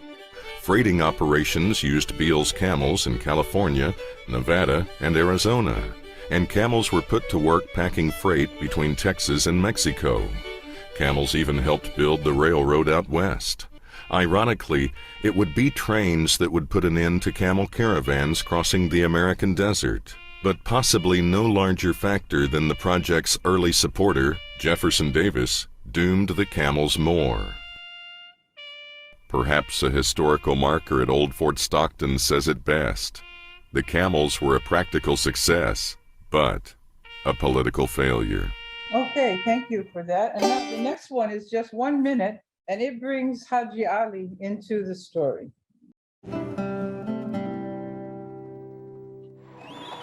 Just off I-10 in the town of Quartzsite stands a pyramid gravestone to a curious name still celebrated in these parts, Haji Ali. Haji Ali was actually Haji Ali, a Greek-Syrian immigrant who came to the United States in 1856. He worked for the Army as the caretaker of a herd of animals being used in an experiment aimed at establishing a new way to transport goods across the southwestern deserts, by camel. The Civil War ended the Army's fascination with the camels, and they were turned loose in the desert. Haji Ali remained a faithful Army scout for some 30 years and died in Quartzsite in 1902. Wild camels were spotted in Arizona as late as 1935, and some believe they still roam the desert. A haunting and romantic legacy of Haji Ali, whose monument still attracts thousands of visitors every year. Okay, so Haji Ali was originally Greek Orthodox, who later served in Algeria, changed his identity to an Islamic name. He acquired the honorific Haji after going on pilgrimage to Mecca. According to the Tyson's Well stage, so there's a museum near it in Quartzsite also, he was the first Muslim officially hired by the US government in 1856 to introduce camels to the Southwest. After the Civil War, the project was abandoned, but he stayed as a scout for the army. He was later rehired by the government to be with what was called Beale's expedition, to survey the route to California that became the last section of Route 66. When building the section of Route 66, the highway workers who endured the hardships of construction on the road wanted to build this monument to Haji Ali to commemorate his role. So it's remarkable that this sort of was a bottom-up thing. So what I have is a discussion. Again, if we could get you to the Google Earth map that accompanies the road trip, you could easily play the clip that shows how this person who was met there, who's a filmmaker, as a matter of fact. I don't know how you guys met him, but he's the filmmaker who introduces Mona and Sebastian to this amazing character of Haji Ali. So among the discussion is to compare the two videos information, or the three, including the clip from the road trip, and the people about the project and the people involved. Why you think the camel caretakers were not named or identified in that video, compared with the short biographical video of Haji Ali, and what is now known both from the museum and the monument that is relayed in the Great American Road Trip. Why would their role have been essential to the success of the project? I guarantee you that none of those American soldiers would have been able to handle a camel for like 5 minutes. They would have found themselves, I guess camels bite and spit and all kinds of stuff like that. Plus the fact that they knew how to navigate this sort of terrain and what to do when you, as happened to them, came up without any water. Why you think the highway workers wanted to construct a monument to Haji Ali, and what personal qualities were attributed to him by everyone who seems to have met him and gave him this great name. Going back to the little clip that we were going to show you that for some reason refused to share online, was that Edward Curtis, who is the one who gives the Mona and Sebastian the tour in the St. Louis Museum, talks about the fact that three feature film Hollywood films were made about Haji Ali, and a song that he then jumps up and down and sings. He did it at Dar es Salaam also. He sang the whole thing for us of Haji Ali, Haji Ali. Anyway, so this is quite a character. The last thing, as a kind of science crossover, but also social science, is to research the physical characteristics of the camel and explain why would they be chosen for this task. And as an optional extension, to find out about camels that were native to North America in prehistoric times, before they actually became extinct, along with mammoths and saber-toothed tigers. So they were there, and so were horses. So this is an interesting sort of way back into prehistory and the time of continental drift and all of that, to understand the importance of the whole context. So those are the two sample lessons. They're available in the Google Drive, the Google folder, along with the discussion guide from Unfold and the discussion guide also for the road trip. So I hope that you've enjoyed this, but before you go, Alex is going to give you an overview of what UPF needs for you to do with your, to offer your help, and to offer a stipend also for helping us out with this phase of the project on road trip. Yeah, again, thank you, Susan, and thank all of you for being a part of this presentation that we've had. I hope that you do find things in this, both films, that will be useful to you. We are actually, speaking of PBS Learning Media is asking us to develop additional, in addition to what we're doing now, additional learning plans, lesson plans around the show and around the clips. And we're looking for a couple teachers to, all of our lesson plans are always made with, not just with the help, but often authored by teachers, so that they meet the teaching standards. They're the most useful products that they can be. So if any of you out there are interested in possibly joining us and helping us with that, as Susan mentioned, there's a stipend that's involved. Please, should they contact you, or should they? What I'm having you do is to put your name and address into the evaluation form, whose link I'm putting right now into the chat. This will, filling out this form will first of all help us to continue programs like this, because we need to be accountable to our funders. And it gives you the opportunity also to provide your name and address to get a hard copy of the discussion guide for Unfold, and the other materials also, and the little journal for your writing project. And any other information you have, you can write back to me, and I will make sure to connect you if you don't manage to get connected with Nausheen, who gave you the information on the first half of today. So what can they do and how can they do it? They'll sign up your name to be evaluators for the film and to contribute to. Yeah, so, just if you're interested, just sign up, let us know who you are and the contact information, and we'll be in touch to discuss the rest of it. And you will receive your mailing probably in about 2 weeks, I would say. And I hope you have enjoyed this. We've certainly enjoyed having you here. I wish you had been here in the room in person. We have a few stalwart souls here that have come today. And you would have enjoyed our Middle Eastern food as well. So thank you so much, and we hope to hear from you. Thank you.